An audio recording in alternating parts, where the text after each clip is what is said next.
Porkins Policy Radio, offering a unique perspective on everything: geopolitics, culture creation, the reality of the world we live in.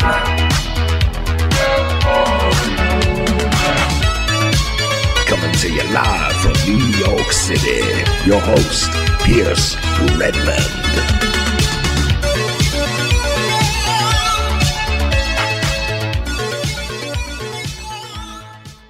Okay, everybody, welcome back to another episode of Porkins Policy Radio. As always, I am your host, Pierce Redmond, and you can find the show here at American Freedom Radio, AmericanFreedomRadio.com, as well as on my website, which is PorkinsPolicyReview.com.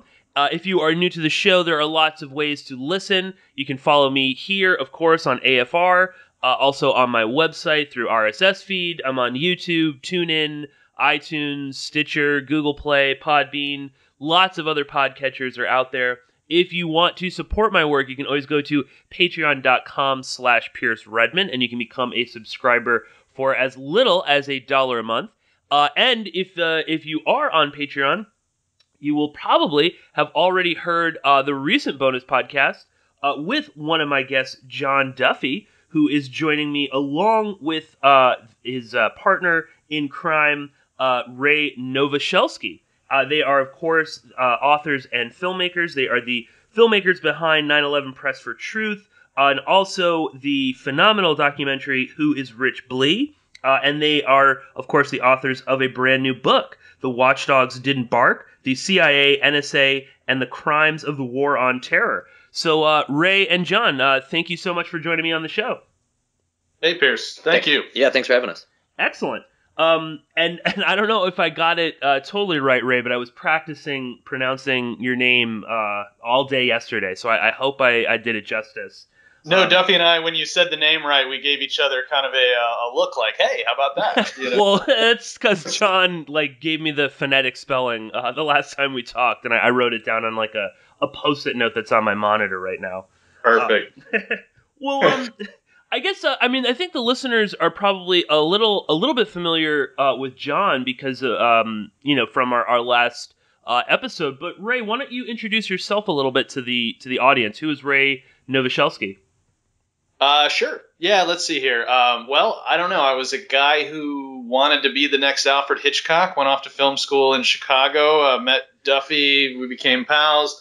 By the time I finished film school, decided. Well, at least for my first film, maybe it would be better to do documentary, which is a little bit cheaper to get funded, maybe more likely to get one off the ground and finished. And we became obsessed a little bit with, the story of the Jersey widows and, really kind of like these media narratives of why certain things get covered in the news and kind of become like the stories everyone knows and why certain don't. And that ended up becoming our first film, 2006 movie called Press for Truth. And that kind of allowed me to move to New York. And for the last 10 years, I've sort of been jumping around New York, LA, Austin, Texas, last 5 years back in New York, and got to work for Vice on their HBO show, produced for them a little bit, worked mostly with this woman, Barbara Koppel, who's, kind of this legendary verite based documentary filmmaker, and she's kind of I've been fortunate enough to be in her office and kind of learning what she knows and how she does things, and then in the midst of all that, we wrote this book. So I guess that's my long version of my story. Excellent. And I guess I don't want to John, if you want to tell the listeners a little bit about yourself as well, I don't want to just breeze over that. But I mean, if people do want to know, they can always listen to the Patreon. But why don't you just give the quick thumbnail sketch, who is John Duffy? I was going to say, you can just keep me a total mystery to your non-pay. I'm Ray's buddy. All right, well, let's dive into the book, because John and I spoke at length about the book, but we covered some other kind of larger topics. But why don't you for all the listeners out there, give us a sense of what The Watchdogs Didn't Bark is about, and what kind of separates it from the plethora of 9/11 books that are out there, because this is a very different book. I don't think people they might have like it's another 9/11 book, and it's about intelligence failures and whatnot. But it really isn't. It's not that kind of book. And you don't make any qualms about, you're not trying to solve the crime of 9/11. You're not. I mean, obviously, you name lots and lots of names. Some people that have become a bit more famous, basically because of your work. People like Alfreda Bukowski, Rich Blee, Jen Matthews, Michael Ann Casey. That's there, obviously, but it is a different book. I mean, it's really sort of talking about the larger issues, and particularly the aftermath of what happened leading up to 9/11, and then what happened after, and very much where we are right now. I mean, there's a lot of focus on Gina Haspel, our current CIA director, who definitely, I guess, cut her teeth in the post 9/11 world. So give us a sense of like what the book is, what's the focus of the book, and why it's different from other 9/11 books that are out there. Yeah, it's funny. I keep struggling. Like, I honestly didn't believe we wrote a 9/11 book. I thought it was because it covers from really the entry point is like the late 80s and then goes to 2015. So it's like, this is about the war on terror, and a key event within that was 9/11. But I think I'm just going to have to concede, because I don't think there's anybody who's had us on or written a review that hasn't essentially called it a 9/11 book. So how is it different?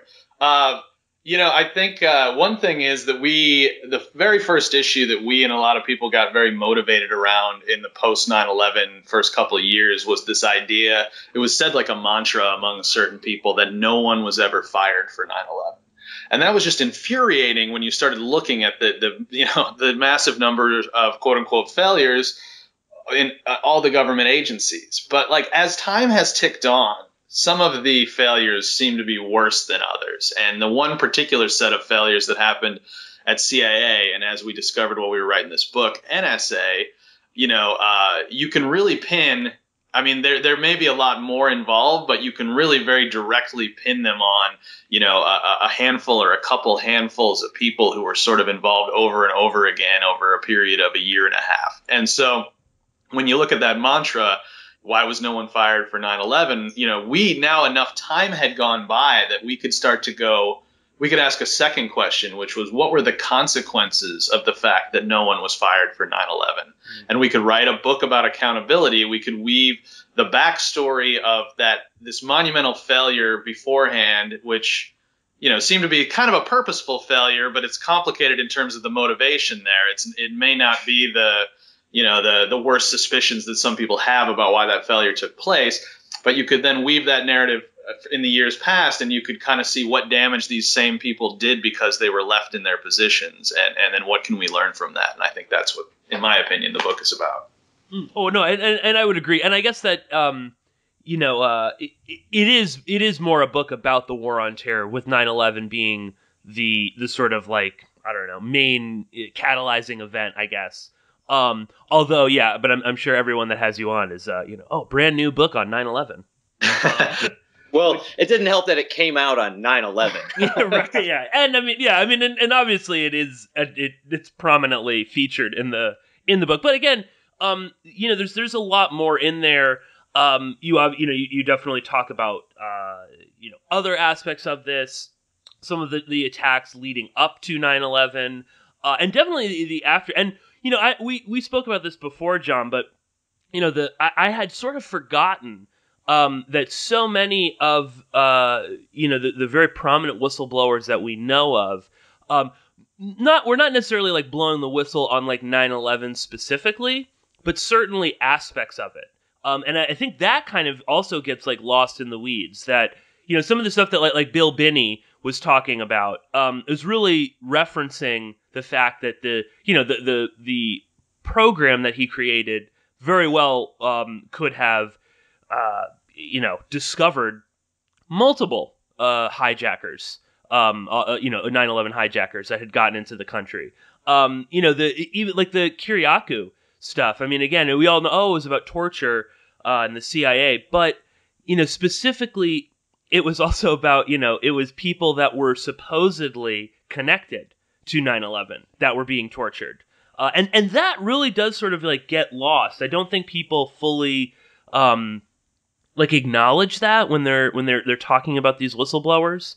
And I think that's sort of like a larger symptom of the whole it's like you have this giant spectacular event like 9/11, but the consequences of that are sort of glossed over a bit later.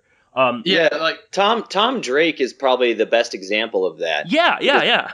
Because Tom Drake, he's, for those who know about him, he's pretty much known for being a whistleblower regarding like waste at the NSA. So basically, that and primarily the warrantless wiretapping and like the expanded, surveillance and all that stuff. So that like he and the other NSA like whistleblowers, they were, for one, upset about the fact that right after 9/11, the surveillance capabilities of the NSA were being like essentially unleashed on the American people. It was like, we're going to listen to and gather everything, Fourth Amendment be damned.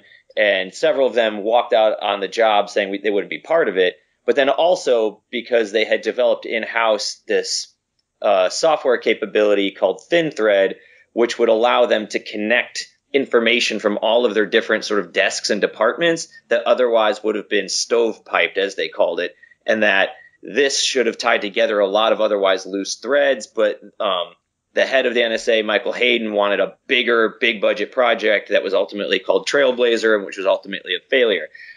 So that's what the stuff that Tom Drake is known for sort of exposing and mostly talking about.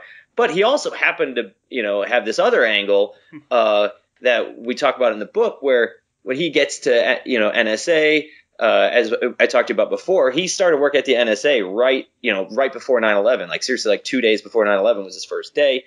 And a person there comes up to him and basically organizes a secret meeting with him to drop off a report, which Drake classifies as the finest of the NSA. This is like their best, this is like what they should be doing, their best work. And it's this report that basically maps as he describes it, maps the entire al-Qaeda network. Right. And of course that map would have been sort of like a digital map of like digital connections, and phone numbers and things like that. But this is something they had concisely, ready and available prior to 9/11. And that's not, that's something that he exposes to us in this book, amongst other things. Yeah, totally. And and that's a big one that I think people kind of forget about or kind of overlook. But yeah, there's also, some of that is the most sort of like exciting. I know it's like a weird adjective to you, but the most like exciting part of the book is when you're describing like 9/11, the day of 9/11. And there's a really kind of like, harrowing scene where Drake is there at NSA and people are, freaking out. And one of the things he remarked to you in, I guess, in an interview was, that all these NSA officials were freaking out about how this would affect them, not like how this had happened or who had perpetrated this. So very interesting. And I think that kind of illustrates the, like the larger problems with the way the NSA was conducting themselves prior to 9/11. Yeah, and then John Kiriaku's the one I was surprised when he told us that he was the one who kind of like ran through the halls of CIA counterterror to like get everyone aware that, the planes had hit and all that. So then you start seeing, you're like you just said, there's this guy, John Kiriaku, who you mostly associate with other things. And then you start talking with him and I think what you're getting at here is there are people who are sort of concerned about domestic surveillance and they'll eat up any new thing that comes out about NSA and domestic surveillance, but they're not necessarily 9/11 people. Mm-hmm. Or there's people who are concerned about the CIA's torture program and think that was abhorrent, but again, aren't 9/11 people. And it seems to be like sort of two different worlds, but these things didn't happen in a vacuum.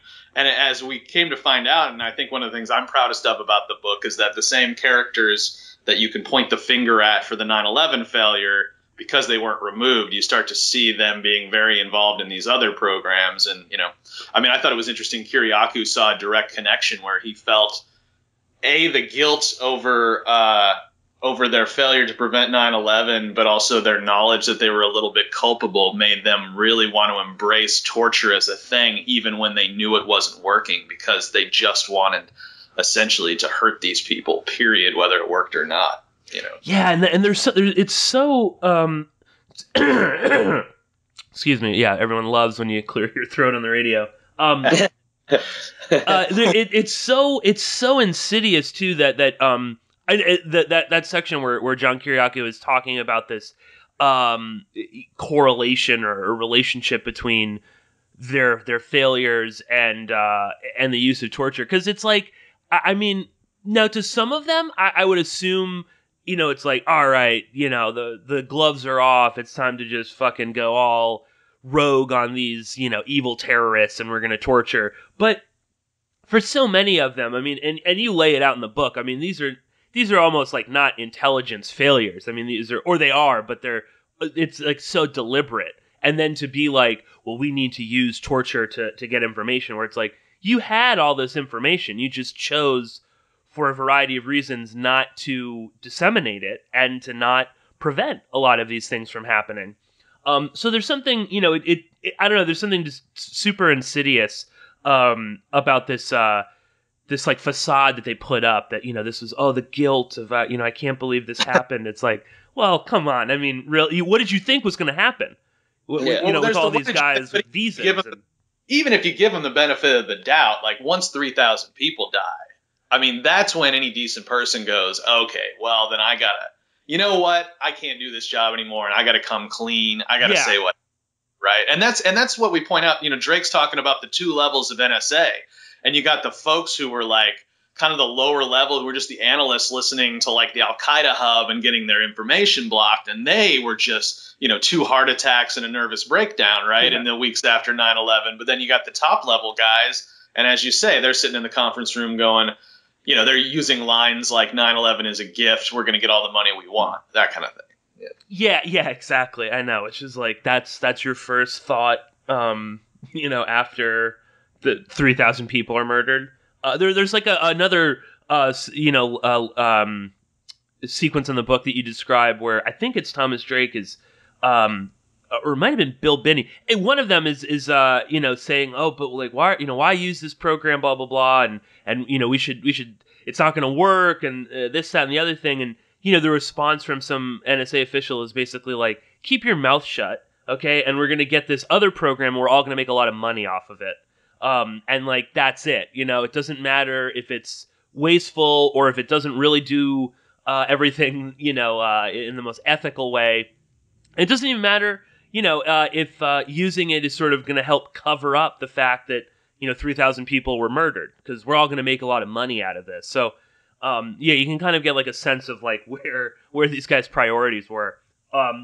Let's dive a little bit deeper into the book, because this is something that John and I didn't get into when we spoke for the bonus podcast, but it is certainly something that I wanted to discuss with the both of you, and that is the we were just speaking about the fact that many of these characters involved in this, that no one's really fired. And I guess Michael Scheuer wasn't fired per se, but he definitely, his trajectory is a little bit different from the rest of this, cast of characters that have, seemingly kind of failed upwards their entire careers. And Michael Scheuer is just such a fascinating, weird guy in general.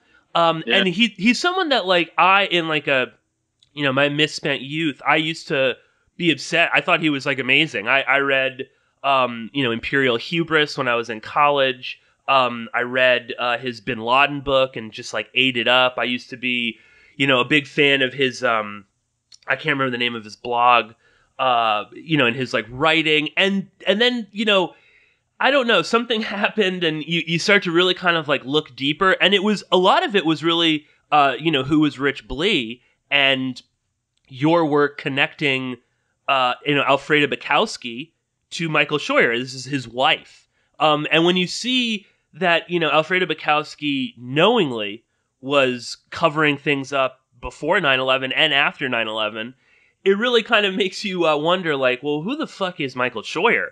And like what's he actually getting out of this? And of course now he's become this right-wing lunatic who, wants Mr. Trump, as he says, to obliterate the Middle East, and he's just a xenophobic nut job basically. And I think Michael Scheuer probably always was that, but he was better at kind of like hiding it.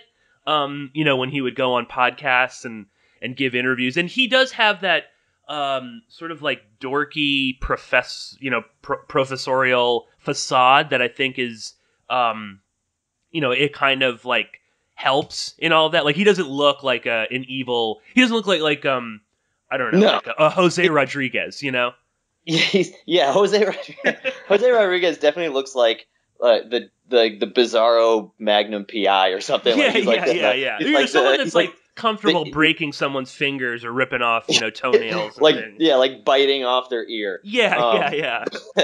You fuck with me. Yeah. But Scheuer's making awkward conversation at the party.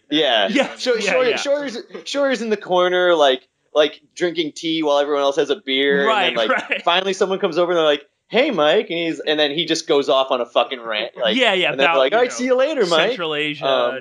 Glad to know you're good." Yeah. Well, I think the thing was he was he was probably always a little unhinged in a certain sense. I think it's not crazy that you were sort of drawn to him, because in a certain sense, I think there's things on which he's right, but I think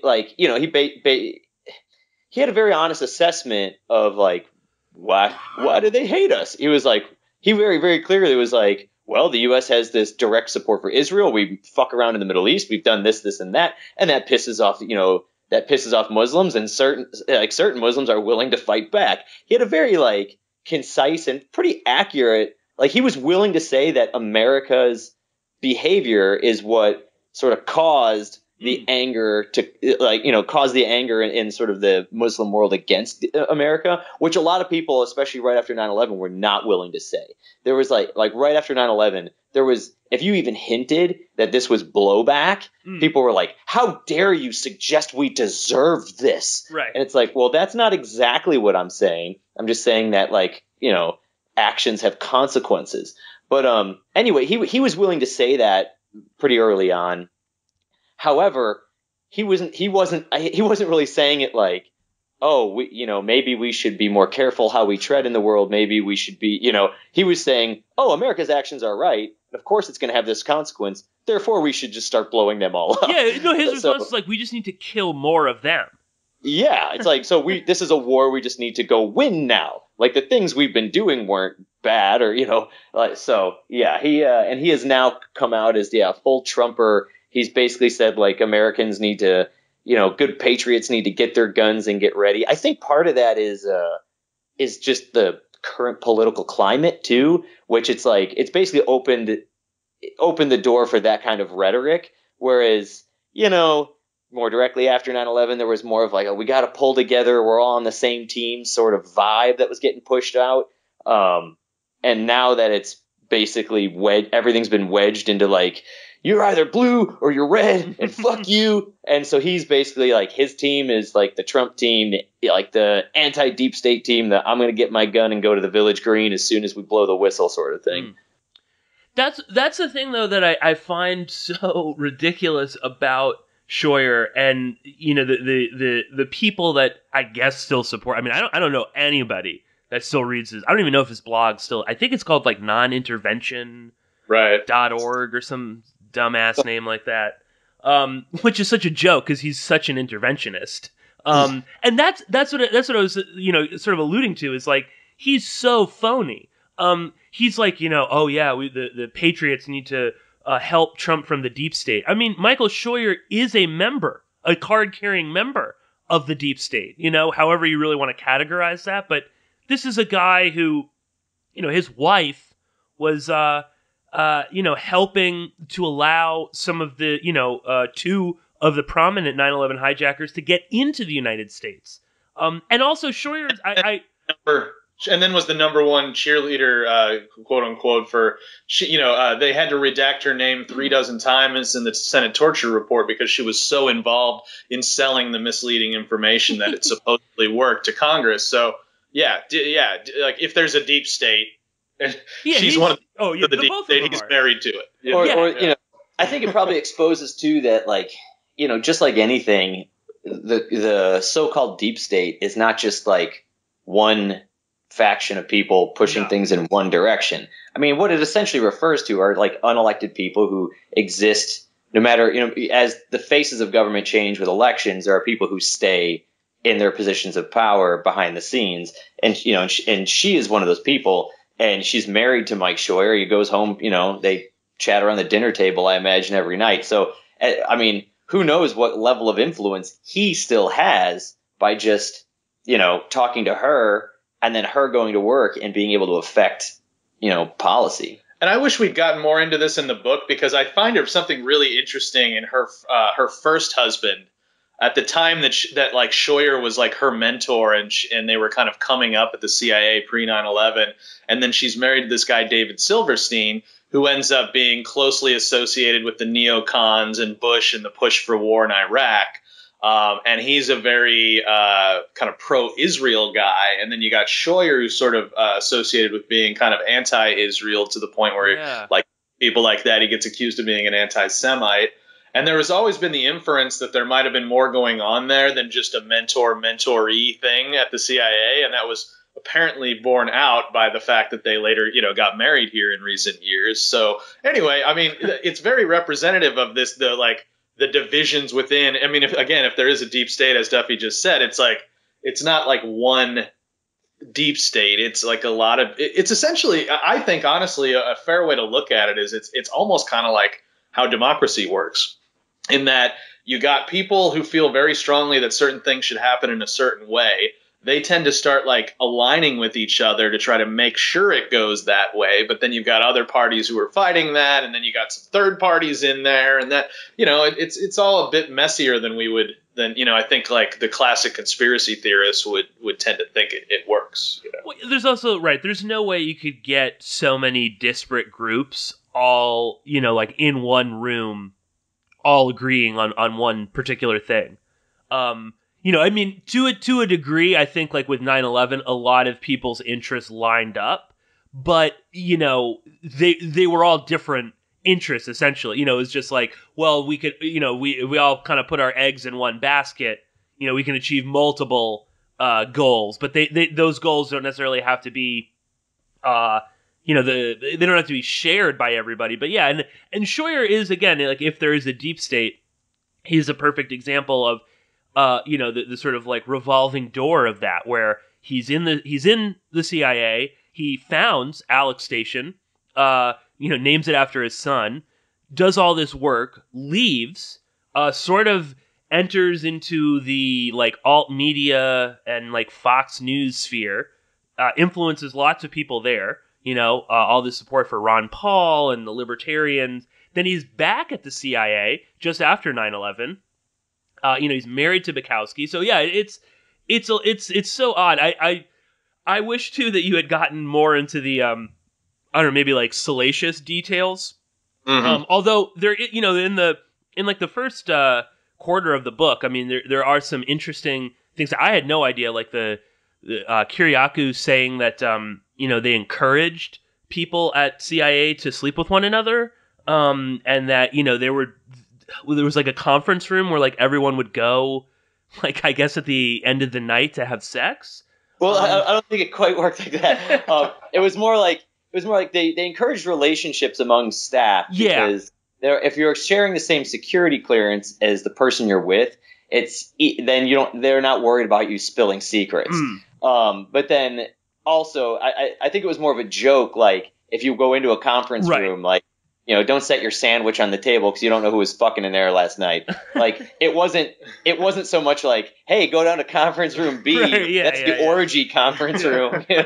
But that points to like a larger thing where so many people in the CIA end up dating, they end up married, they end up having children.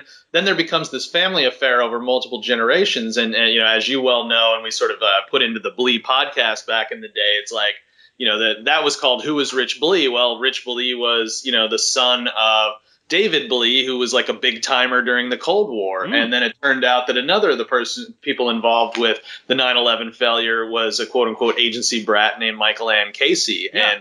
And actually, same thing with Jen Matthews. Her uncle was, out in Laos doing missions for the CIA during Vietnam War era, and so on and so forth. So, I mean, that's kind of interesting in and of itself, in that people are like handing. We think of this as just this sort of like as a government agency, but it's like family members who are running this thing essentially kind of own this thing and are passing it on to other family members, and then people are sort of fucking their way in.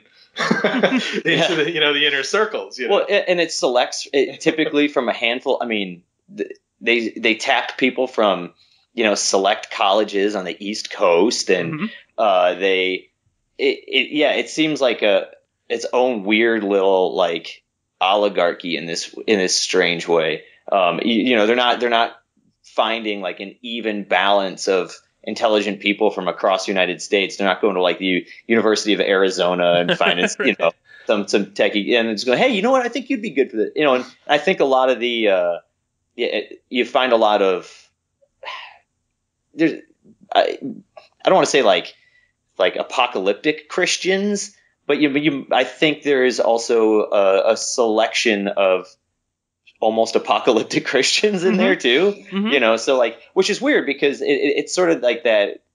Like, I think you could probably put Mike Scheuer under that group.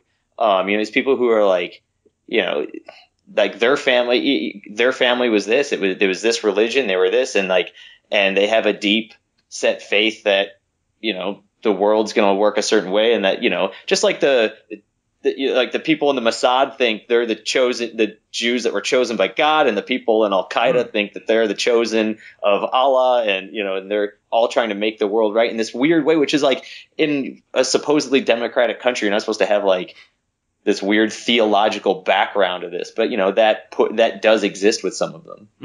Well, it's like I don't know if this is like actually like an accurate quote, although I know that it's it's sort of like seeped into the public consciousness, and it's in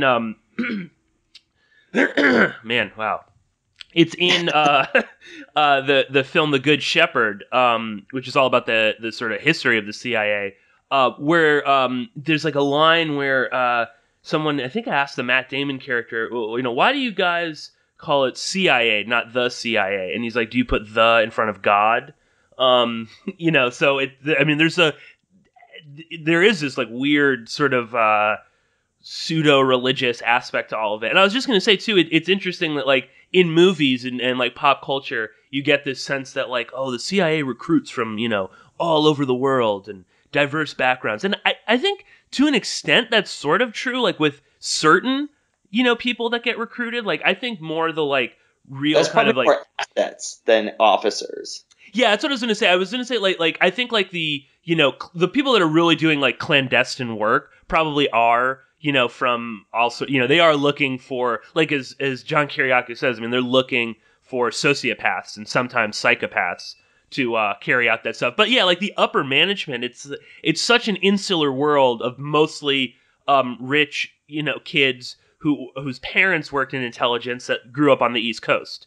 They want to be able to do a deep background check on you too before you get that job. So it's going to be much easier to do that with like someone who's A, American, and B, whose parents were American, and and who possibly, I think there's that level of trust too with your background. It's like if your family was in there, oh, they're from a good family. This guy, good family stock. They do a really deep background check on you before you're made an employee. So And there's I'm sure you've seen some of these studies. That whole sociopath thing, right? And the idea that I think that the working theory is around 15% of the population are sociopaths, but they show up in much larger numbers in places of power, Fortune 500 companies. Then you've got the CIA specifically trying to recruit people who are ethically flexible enough to do the job, because it's essentially the criminal arm of the United States. It's like the official, willing to break laws around the country and cover them up, entity, which is not really the way they usually put it at like congressional hearings, but that's essentially what it is, right? So they need people that are ethically flexible enough, but they've got to be controllable too. They got to be able to not beat the polygraph, so they can't be straight up psychopath. That would be a failure on their HR's part. Right, exactly. Of course, this has got to walk the line. But everything we're discussing here, it paints a picture, right? You've got these people, many from deeply religious backgrounds, from elite schools, family. A lot of family inside the agency already, people kind of like marrying each other, carrying on affairs within the agency. So a very tight-knit group, already recruited because they possibly have sociopathic tendencies, then allowed to keep their own stories and work secret, classified, top secret, deciding what gets passed on to the president, what doesn't, what makes it out to the public in strategic leaks and what doesn't. And then what comes into the mix, in particular after 9/11, is this idea that there's going to be no accountability, that like let bygones be bygones. They're doing their best. We need these tough guys to take on Al Qaeda. So fuck it if they screwed up in the past. Let's not look too closely. Does that sound like a recipe for a well-functioning agency or government or world within at least a non-authoritarian country? At least Like what you just described seems like it would be great in like a Stasi, or like Soviet Union and North Korea. Like that's not really what people would, I think, if you laid it out that way, select to have functioning in the United States, or maybe they would. People don't give a shit. Yeah, people don't care. Well, I mean, and clearly, because I would say Alec Station is definitely more well known as like an institution. But still, we talked about this before, John. I mean, people don't know who Rich Blee is, even though it is out there. You can find this stuff. There have been a few articles written about Alfreda Bukowski. And Ray, I know you were on Abby Martin's show back in the day talking about Alfreda Bukowski. But, these people are still... RT and Abby Martin were the only ones to ever give national television exposure to the name Alfreda Bukowski to date. Right. And so, I mean, it's very telling, where we are with all of that. And again, why the whole, that moment of like, oh, we're not going to get in trouble for any of this. We are totally in the clear. And then, you get this sort of like ramped up war on terror that becomes this sort of global horrific campaign of violence and destruction all over the place. Quickly though, I wanted to just touch a little bit on Alec Station in particular, because it is it does focus prominently in your book, and as I said, it's something that like I was always fascinated by, both when I was sort of like into Michael Scheuer's particular history of what happened at Alec Station, and then later when I listened to Who is Rich Blee and started looking at it a little bit deeper. But just give the listeners like a sense of what Alec Station was, how it was sort of formed, and also the weird, like micro cult almost that Michael Scheuer created within Alec Station. I mean, there's someone you spoke to that said that, after Scheuer was like left, that they, had pictures of him up. Like Stalin. They weren't like, I don't think they were wall sized. No, but they had, there were pictures. but, like people were that like obsessed with on their desks. Yeah, like so. The quick and dirty on Alec Station is basically the way the CIA operates is that they have stations in capitals of countries around the world. So there's like Riyadh Station and whatever. Just Alec Station was in the United States. It was in Langley, and it was like the only station that was here, but still operated as if it was its own, entity that like one would, anywhere else in the world.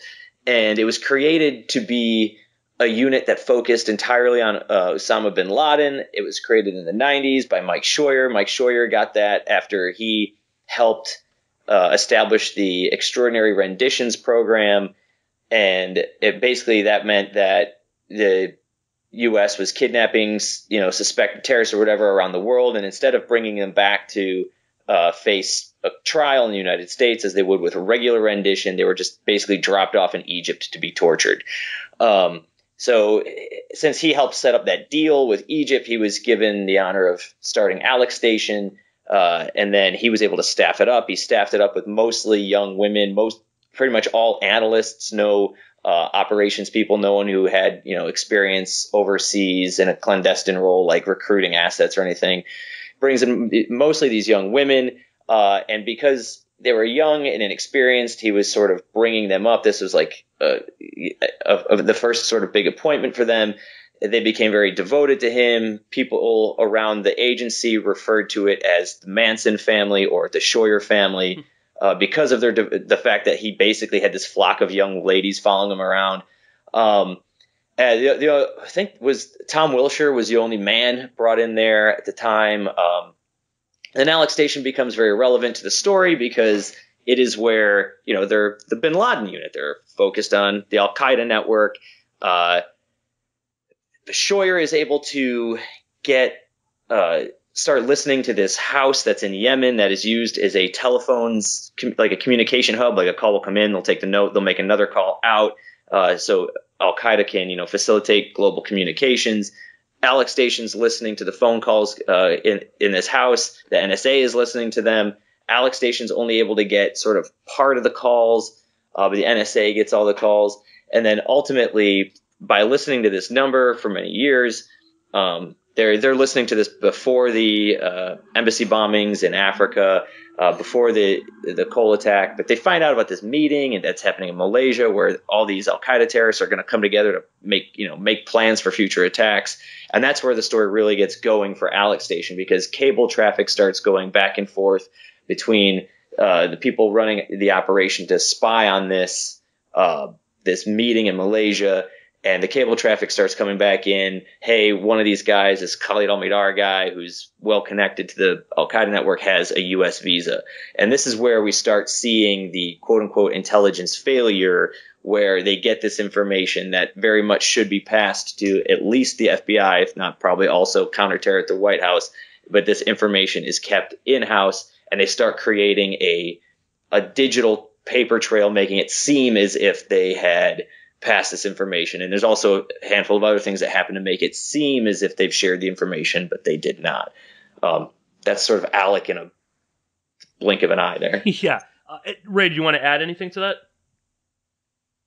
I've always felt that Mike Scheuer, you mentioned Scheuer was, that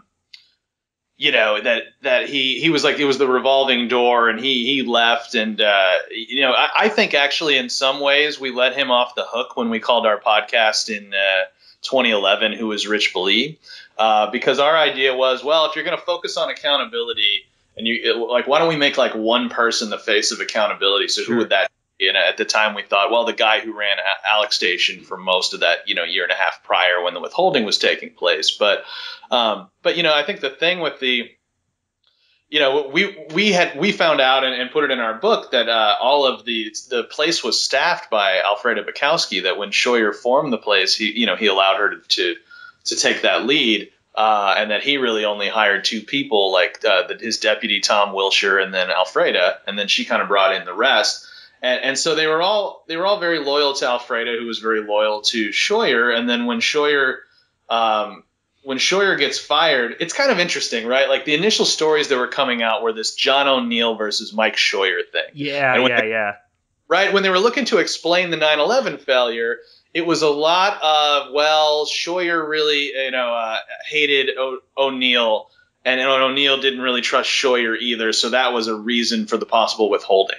But it didn't seem to really make sense because, like, Scheuer hadn't been around. I mean, he'd gotten the boot in 99, so he'd been out for like 2 years prior, so why would that continue on? And I think what gets underplayed is that he probably kept a strong connection to a lot of people in that office. He probably... look, there's no evidence of this, but the fact that he ended up marrying Alfreda later tells you, I'm guessing they may have gotten together for lunches and maybe exchanged yes. what happened in the office. So he was probably very involved. He did the hiring.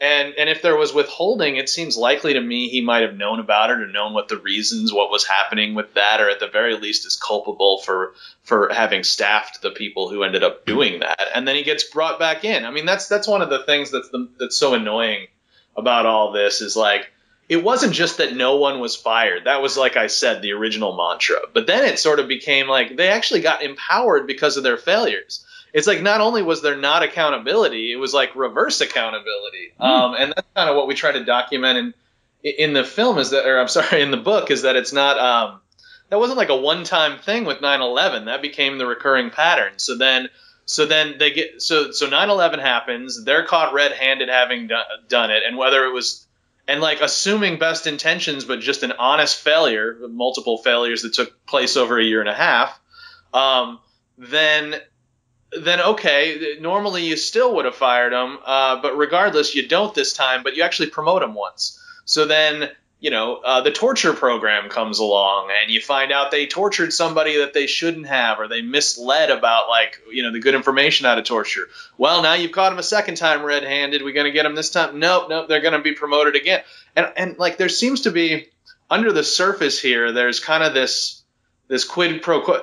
You know that thing in the Dave Chappelle sketch where the guy basically says, if you don't smoke this, we have a problem? Mm-hmm. The reason that we have a problem, the reason that's like the code on the street, is because unless you both have dirt on each other, unless you know the other guy breaks the law too, right, then you can't trust them, right? So you don't know a guy's a crooked cop unless you see him, take the hit of meth as well, or whatever it may be. Steal part of the drug money too, and not say anything about it. Now you know you're good. And I think that's kind of that's really what's happening under the surface of the story, although we don't really call it out in the book, is that the reason somebody like Alfreda rises again and again and again and becomes essentially untouchable is precisely because she fails in a way that ends up serving Empire, right? And then once they hide that, she's got something on them. They got something on her. Now everybody's really in it. Everyone's together. in the game then, right? Then now you're in the game. Yeah, no, that's something you told me before, John, when we did the bonus podcast, is, it's sort of like once everyone kind of commits to, okay, we're all covering up for one another, it also is like nobody wants to say anything at that point, because everyone will just turn on you. You see that with Mark Rossini. Exactly, because Mark Rossini had every reason to tell the truth to the congressional investigations, the Department of Justice Inspector General. He had every reason to tell the truth the second people came asking questions of him about what happened. So for listeners who don't know, Mark Rossini worked for the New York FBI counterterror. He was detailed to work at CIA's Alec Station. So there's this program between government agencies where they sort of swap people in order to facilitate information sharing. John O'Neill, head of the counterterror in New York, wanted Mark Rossini to be his eyes and ears in CIA. So he sends Mark Rossini over there to be his guy. And, all the CIA people just don't trust him at all. He strikes up a good friendship with Jen Matthews, but it's pretty tough over there. And anyway, he is witness to the fact that this information about Al-Qaeda, would-be hijackers having U.S. multiple entry visas. He's privy to this. He sees that his other FBI detailee there, Doug Miller, is desperately trying to pass the information over to New York. They're holding him off. They're not letting him do it. And then, Mark, so Mark has every reason when it comes time to the investigation to tell the truth. They had this in early 2000. We tried to get it passed over. They wouldn't let us. They told us we couldn't. But that's not what he does. When it comes time to, start answering questions to the later investigations, he says I don't remember any of that. Right. He just plays dumb. So he starts lying. Lying to investigators, probably a crime there, but he did it anyway. Why? Because he didn't want to be the one getting hung out to dry. Everyone there is covering for each other. Everyone's saying, nope, don't remember that. Don't remember that. Oh, thought we passed that. If Mark comes out as the one guy who's saying no, man, we tried to pass that and they wouldn't let us, then everyone's going to turn on him and they're all going to start blaming him. So he's worried that if he tells the truth, he's going to be the one, swinging from a lamppost. Oh, it's like when, cops all start covering for one another. I didn't see him shoot that kid, or, no, the kid had a gun, or I don't remember filling this report, or blah, blah, it's like they just all kind of start doing it again, because it's like, what are you going to do? You're going to turn on everyone you work with? It just doesn't work like that. I mean, it's a horrible reality. Because then their worry is, let's say you tell the truth, you turn on everybody, but they don't if those people aren't held accountable, if they're not fired, you got to go back to work with those people the next day. Oh, sure. And then, you got to be out. What if you get into an incident where a gun is pulled? What is this? Is this guy going to have your back? Or even just relating back to like the CIA, like if all this, like you're just out of the loop at that point, like, and they will find another way to either get you out of the office, push you off somewhere else, or get you out of the agency entirely, or even get you up on some other crime. And if you look at what happened with John Kiriakou, which that's in our book, he went on TV, on ABC News. He confirmed that the CIA was involved in torture, which people kind of pretty much already knew by that point anyway. But in his mind, he's sort of defending it because though he found it morally and ethically wrong, he at least believed the internal lies that it worked, that Abu Zubaydah cracked under one waterboarding and gave up good information. But the point is, people at CIA were like, what the fuck is this guy doing going on TV exposing this? And they were fucking pissed, even though in his mind, he's like, oh, I thought I was defending you guys. And then later, when he eventually goes down, he goes down for something totally unrelated, which had to do with like handing out business cards of a former agency guy who'd gone into the private sector. But, he got word that the investigation into him was at the behest of two people who were still at CIA. So it was like these people who still lingered at CIA, and one of whom it could possibly have been Bukowski, but it's not confirmed to be. But like these people still held that grudge and were just waiting for something to get him on because he had he'd gone against the family. Right. And I can personalize this. I think we don't need to go into things like cops or CIA for most people to understand this. I mean, I think. Most people right now who are listening to this are working at a job where they know some pretty fucked up shit about their boss or their coworkers, and they're not gonna blab that around to everybody. They might talk about it internally, right, with their other coworkers, but they're not gonna go like post it on Twitter right now, even though it would probably result in some nice accountability and maybe their boss being less of an asshole if they did. I can say myself, I worked at Vice for about half a year. At their headquarters in Brooklyn at the time, and I still to this day know some fucked up stuff that about Vice that I think would probably be newsworthy to put out there. Now, why didn't I do it at the time? Because I wanted to keep getting more Vice stuff. Why didn't I do it after I left Vice? Because other media companies in New York are going to look at me and go, "Oh, we can't trust this guy. If he did it with Vice, he's going to do it with us." Like, I don't want my whole future career.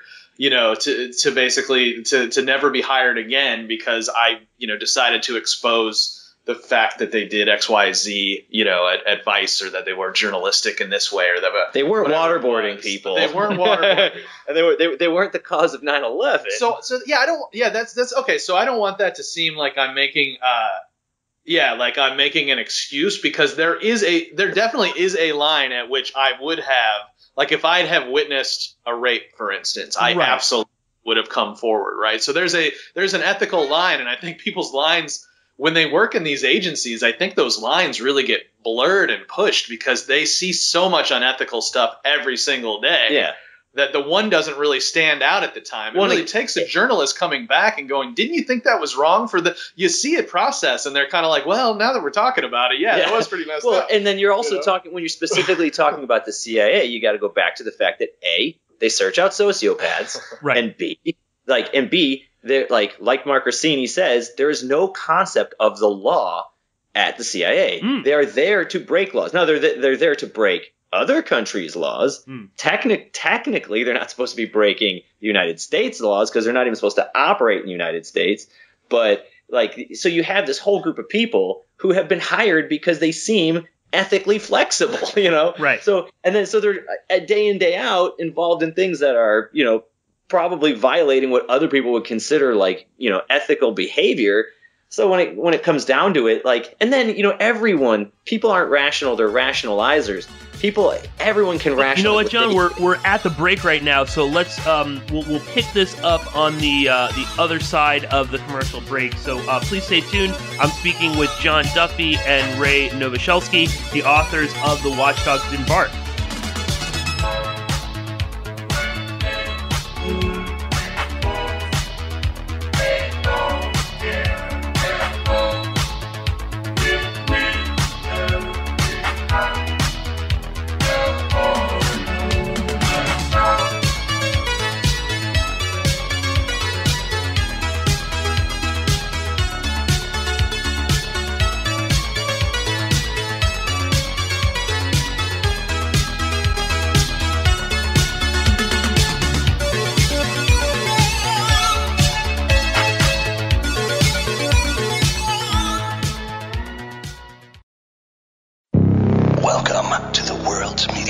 It's American.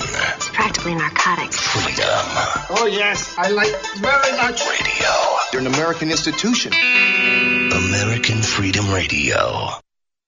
Have you experienced the miracle of CBDs? They can help you reduce suffering, reduce stress, help you sleep better, modulate inflammation in the body, and is absolutely safe. Meta Hemp Solutions offers a radically innovative approach to CBDs for exceptional results. Stop suffering and reduce your stress now. Isn't it time for a good night's sleep? Stop worrying about tomorrow today. Lab tested for potency, purity, and is non-psychoactive. Free shipping to all 50 states. Try our product risk-free. Money-back guarantee. Use code AFR15 to get 15% off. That's Alpha Foxtrot Romeo 15 to get 15% off. Offer ends soon, so visit Meta Hemp Solutions today at metahempsolutions.com or call 833-858-7500. Suffer no more. Get rid of the stress and sleep better. Get our product now at metahempsolutions.com. That's metahempsolutions.com.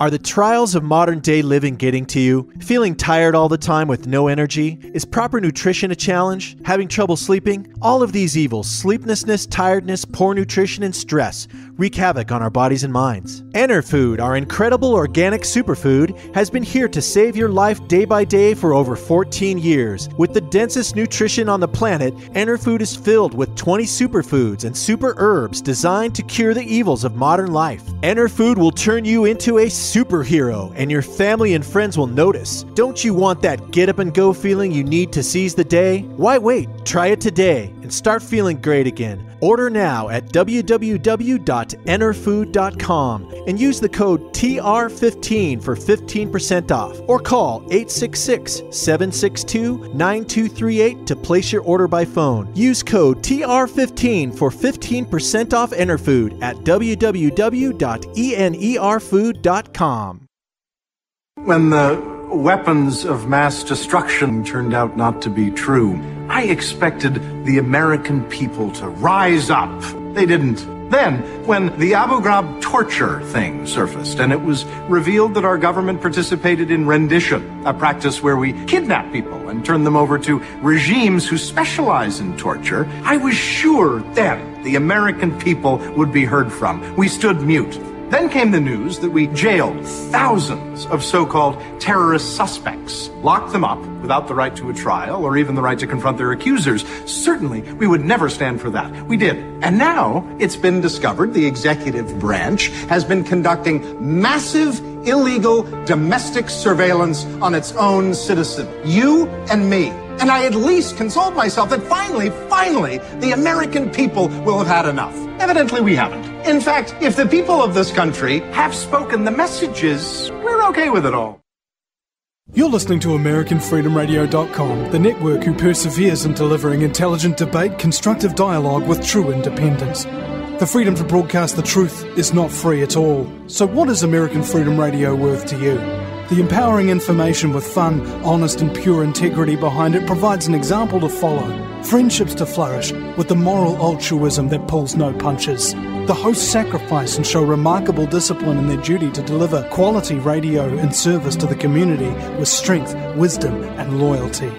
The founders of AFR wish to thank you personally for sharing your views and insights to make the best radio and alternative media. Now it's time for you to give something back and play a vital role in the future of America. Be as generous with us as we've been with you. Click on the donate banner at AmericanFreedomRadio.com or volunteer by emailing AmericanFreedomRadio@ymail.com. Vaccine, psychotropic drugs and artillery batteries not included. Launch sequence initiated. We're now in the approach phase. Everything looking good. Control is good. 5, rocket copy. 4, 3, 2, 1. Engage.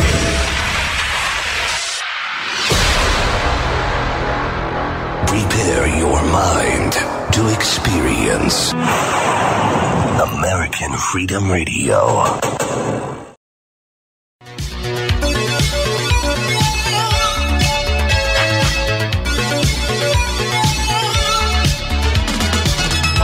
Porkins Policy Radio, offering a unique perspective on everything: geopolitics, culture creation, the reality of the world we live in.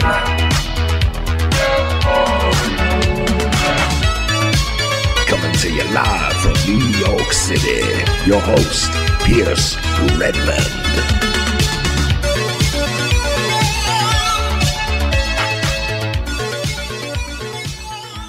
Okay, everybody, welcome back to Porkins Policy Radio. I am your host, Pierce Redmond. If you are joining us here in the second hour, we are speaking with authors John Duffy and Ray Nowosielski, who have written a truly amazing book, The Watchdogs Didn't Bark, the CIA, NSA, and the Crimes of the War on Terror.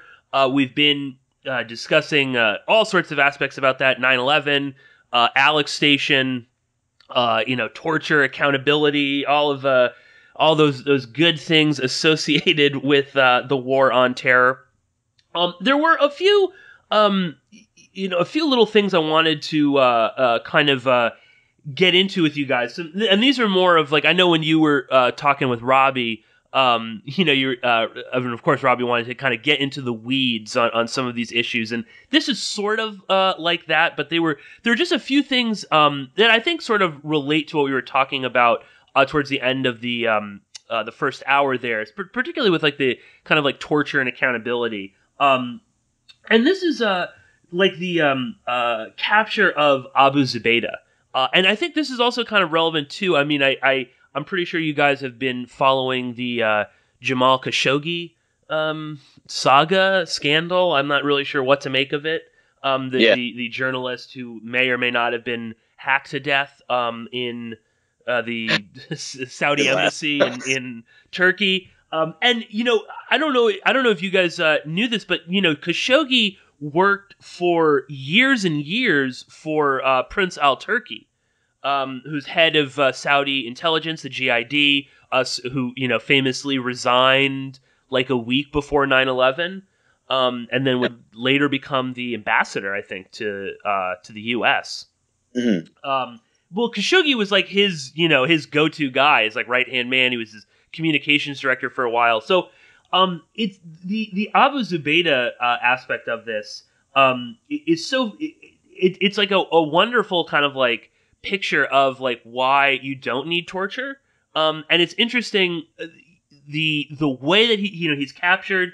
In Pakistan, he's then was he still in Pakistan when they create this like fake hospital set? It's unclear, actually. And as we point out in the book, I mean, that comes almost entirely from one journalist's account, and we try to really emphasize that. Right. But he doesn't really place. He doesn't make clear within what setting that would have taken place. Yeah. And I guess just kind of elaborate on this a little bit, because it's such a when I was reading this, I had sort of like completely forgotten about Abu Zubaydah. And again, he's like one of these people that just sort of like erased from people's memories, and even I would even go so far as to say a lot of people like 9/11 truthers don't really talk nearly enough about Abu Zubaydah. And again, to preface, this is like one account that's in I can't remember the name of the book off the top of my head. I'll try and find it. But yeah, it's Gerald Posner though. Yes. Why am left, right? Yeah. Right. But like the rest of the story we tell about Abu Zubaydah comes from first-person accounts, documents, a lot of diversity of materials, but that one about him giving up the 3 Saudi names, that's specific to Posner. Yeah. And what, just to explain a little bit to the listeners, like what this scenario is, because we got him captured in Pakistan. He's injured. And I guess they fix him up enough.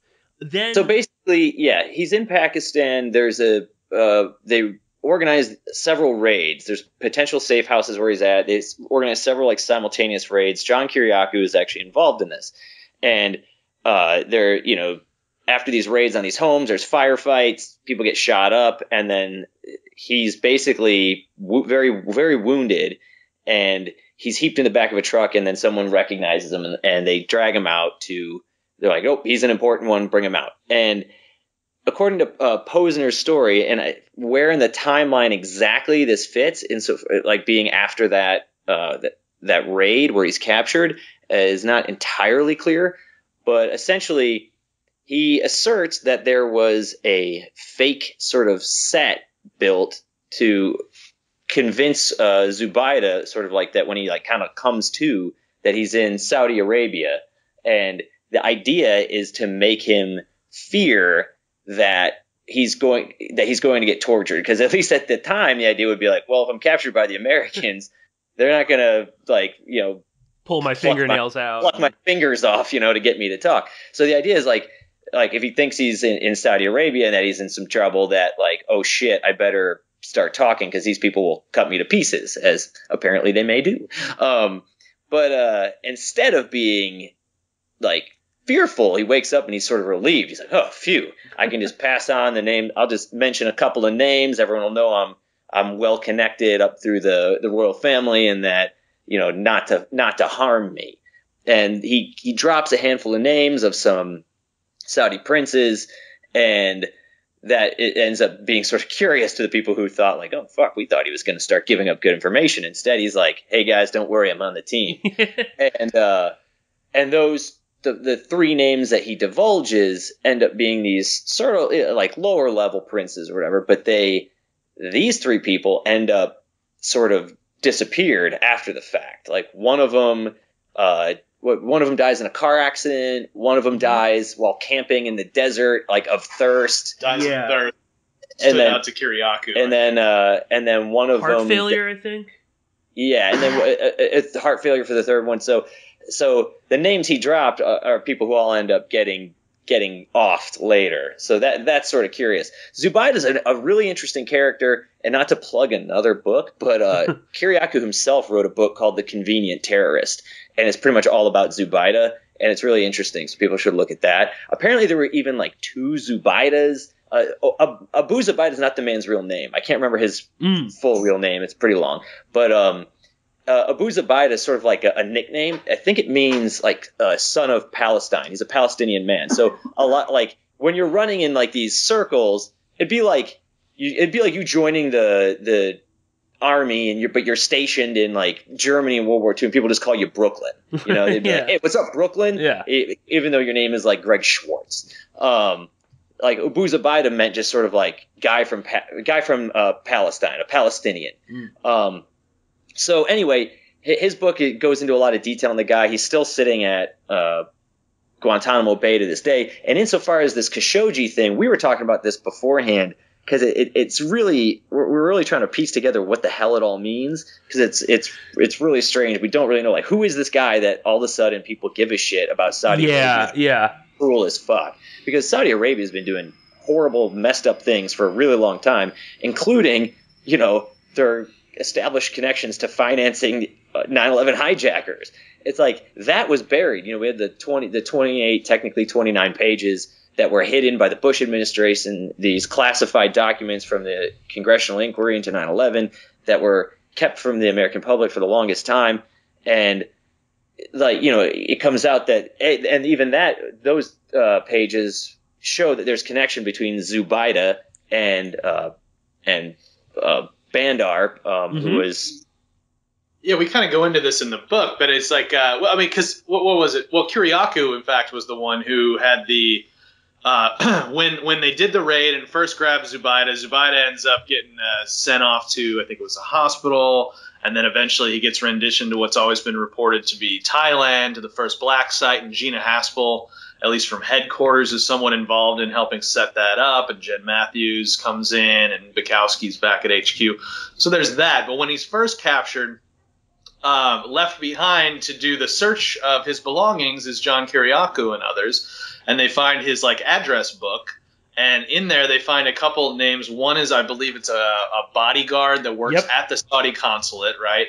And then another is like leads them to this like security company, or this company called Apscall, I believe is what it's called. Yes. It's out of Denver, and of all the places of all the properties that this place could be managing, they're managing Bandar Bush, Bush's home there. And well, he's not really a Bush. That was his nickname. Sorry. Yeah, they called him Bandar Bush because he was so close with the Bush family for so long. But yeah, so Bandar. Anyway, point being, though, you mentioned Khashoggi. I mean, and real quick before he moves on to that, that phone number was unlisted. So there was he had to have been given that phone number to that company that managed the Bandar property. He had to have been given that phone number directly. He couldn't have looked it up. Anyway, keep going. Well, I'll be honest with you. This is probably the Saudi information in our own book is the stuff that I'm still kind of the shakiest on. Like, even as I'm trying to explain it now, I'm trying to imagine your listener who's never heard of any of this trying to follow along. I think they know they're up on some. They're a smart bunch. Yeah.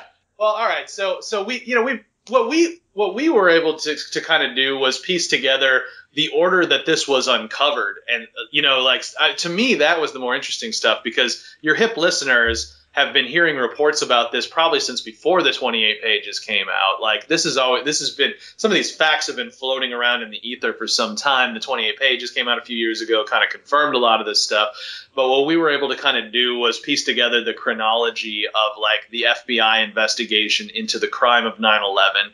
It was led by John O'Neill's, deputy, and John O'Neill had left the FBI, died in the World Trade Center. His deputy definitely has a reason to get to the bottom of these things. Pat DeMoro is his name, real good dude. So he's leading the 9/11 criminal investigation, and as they go, they keep, whether it's a lead that comes in from the San Diego office and some people who seem to be connected to Saudi Arabia, or whether it's like this Abu Zubaydah phone book, or so on and so forth. As they keep running these leads down again and again, they keep going, coming back to a few people, and one of them is Bandar. Another one is, you mentioned, Prince Turki Al Faisal, who had been the head of Saudi spy agency, essentially the George Tenet, for decades, and then resigns, I think it was 10 days before 9/11. The 31st, right? Yeah, August 31st. So that's just incredibly interesting timing. Yeah, this guy, he serves as the head of Saudi intelligence for decades. And then right before 9/11, he's like, I'm out.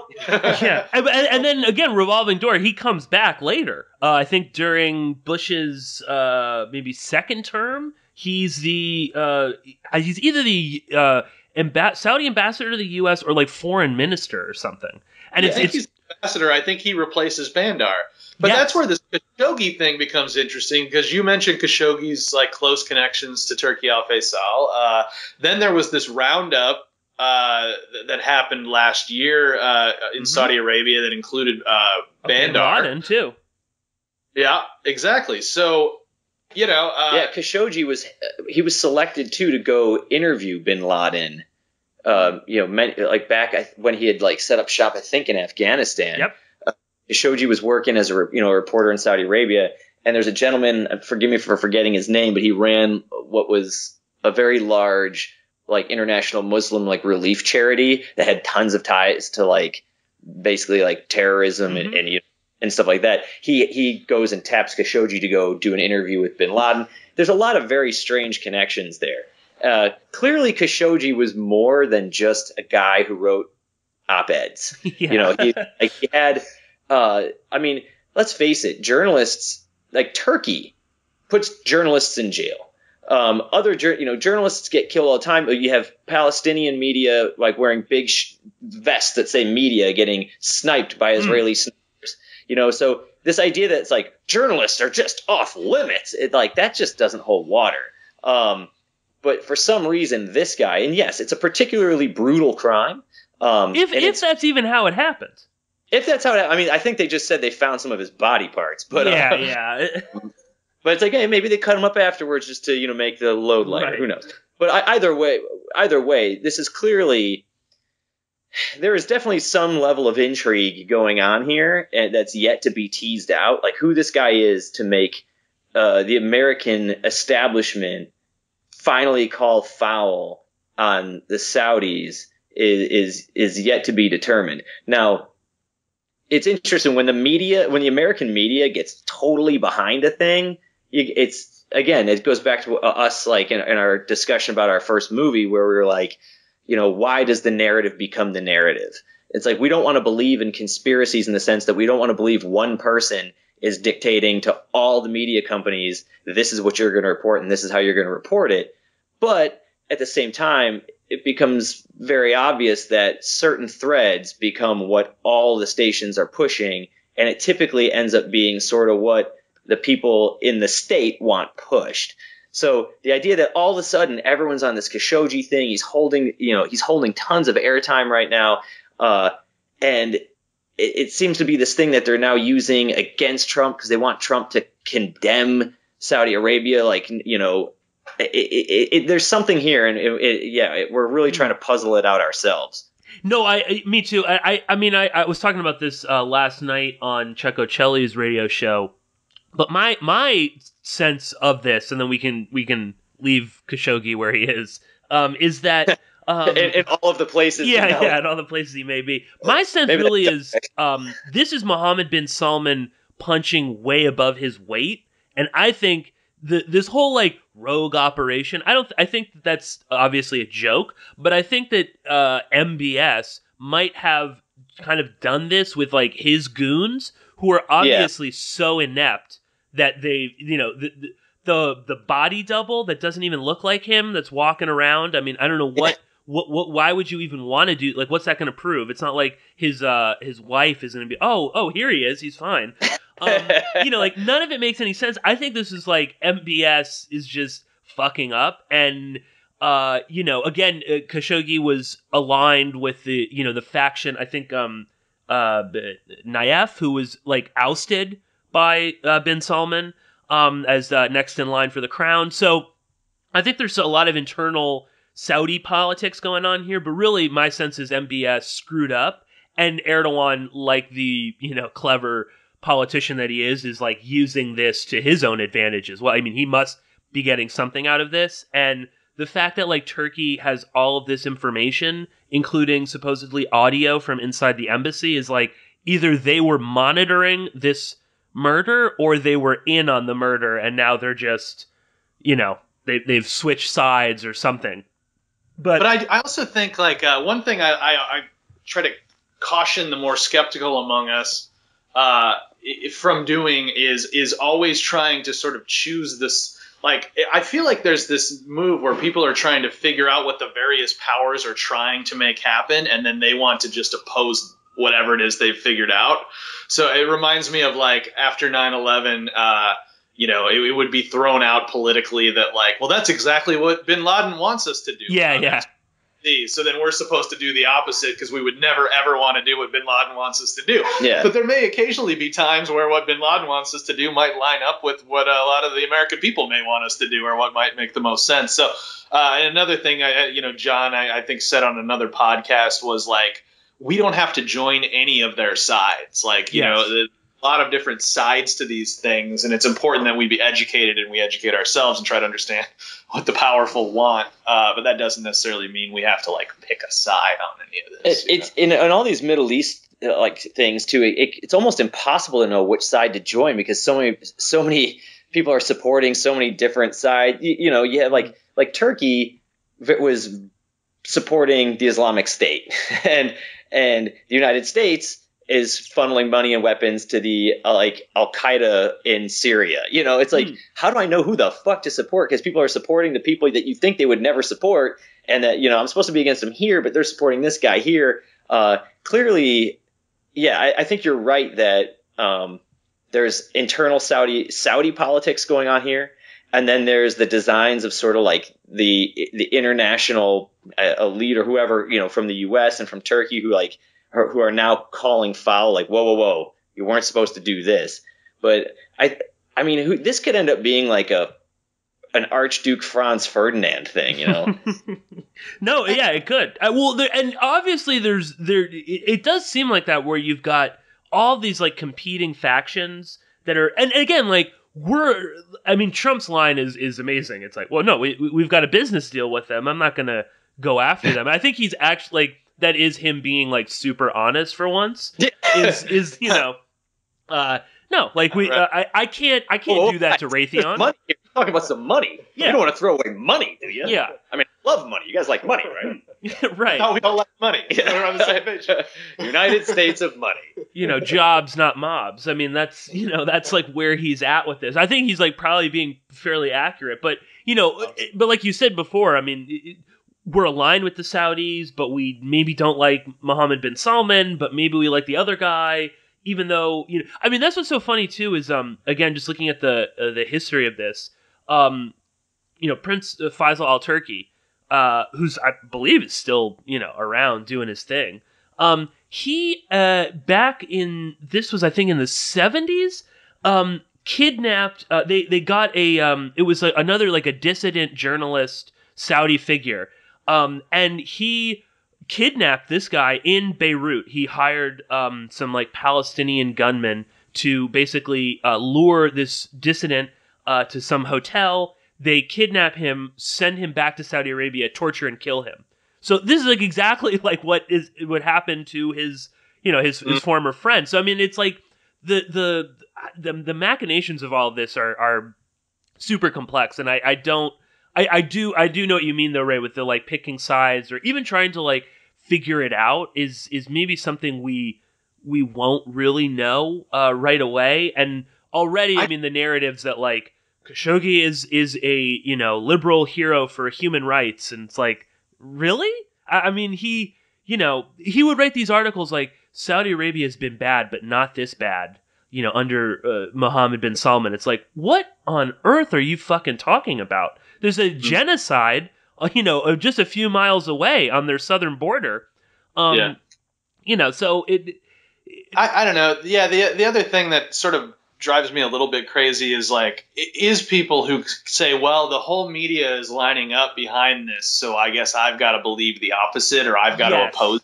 Like, I just think people need to start working on like just everybody on both sides points out the hypocrisy of the other sides politically, and they're both right. And like what we need to all do, in my opinion, is like just be more like consistent with our own values. So for instance, if MBS, as it appears he did set this journalist up and then torture and dismember him, like I'm against that, and I would like there to be accountability. Now, then we can point to all kinds of things about like, well, why now, and whose interests are these serving, and those are all important things to look at.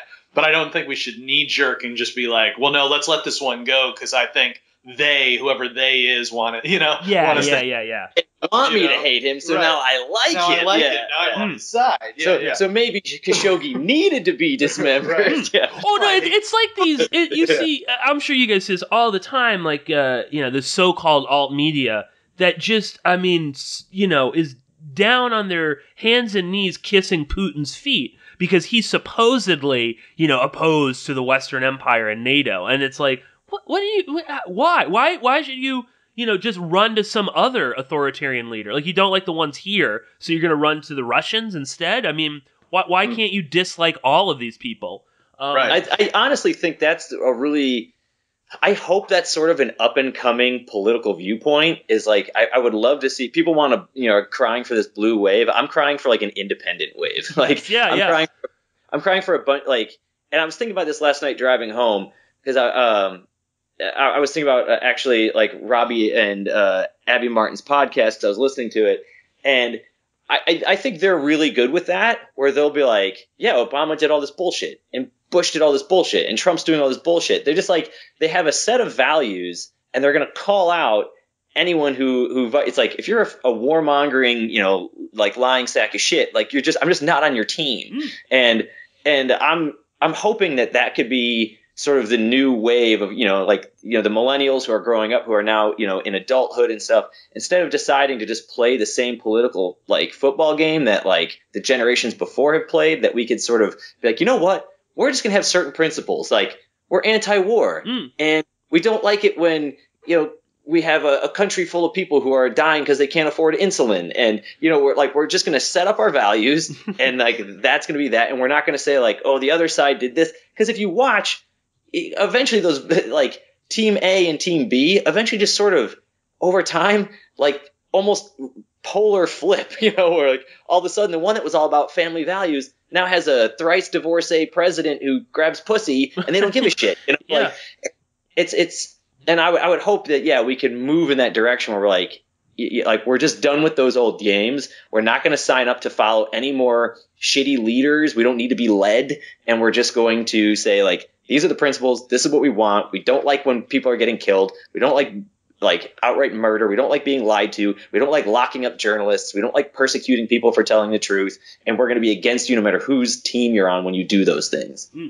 Well, you see that. I mean, you can see that right now too with some of the people that you focus on in your book. I mean, how they've become sort of like I don't know, rehabilitated. I mean, the way that like Democrats are, fawning over John Brennan is so repulsive. Not that, no, of course, Democrats always love the CIA, but, there used to at least be like the facade that like, we don't like torture and this is wrong, because Bush did it. So they sort of had to be opposed to that. I mean, Brennan was Riyadh station chief all during this everything, all of this stuff. I mean, he's totally connected to this. I mean, I personally despise him, but like Rudy Giuliani is like, he's like a folk hero to some of these people, like the MAGA right wingers. And I mean, he's obviously some kind of co-conspirator in the cover-up of 9/11, destroying all the evidence, from the actual buildings and whatnot. I mean, there's so much there. But these guys keep getting kind of, and it's like, again, this sort of, now they're on our team. It's okay to like Rudy Giuliani again, or John Brennan's a good guy. What's interesting about the Giuliani reference too is that two people that I really respect Ali Soufan. He was very close with Pat DeMoro, who's another guy at the FBI that I respect. I respect both of them basically because they came forward with, in the case of Pat DeMoro, he was the one who encouraged all of the people in his FBI squad to skip public affairs, don't even bother asking them, and go tell your story to Lawrence Wright so we can counter, what the CIA bullshit story that's been floating out there for a while. So I kind of respect him for that, and that he sat down and talked with us. Ali Soufan blew the whistle on torture when he felt it was right in 2009, and since then. But I mention all this because when they left the FBI because they felt their careers had essentially been ruined by the CIA, that's a short way of putting it, they went to work for Rudy Giuliani's security company. So apparently they felt that they liked him well enough, or his politics. And in fact, they only finally left his company, I believe, when he decided to run for president. I've never asked them actually how they feel about Rudy, but there's all this stuff, right? Where, if Trump's against the deep state, maybe he's against it sometimes when he's against Brennan, but then he puts Alfredo Bukowski's, colleague Gina Haspel in to run the CIA. So, I mean, there's John Bolton? And then there's John Bolton. And then he just, handpicks John Bolton. Yeah.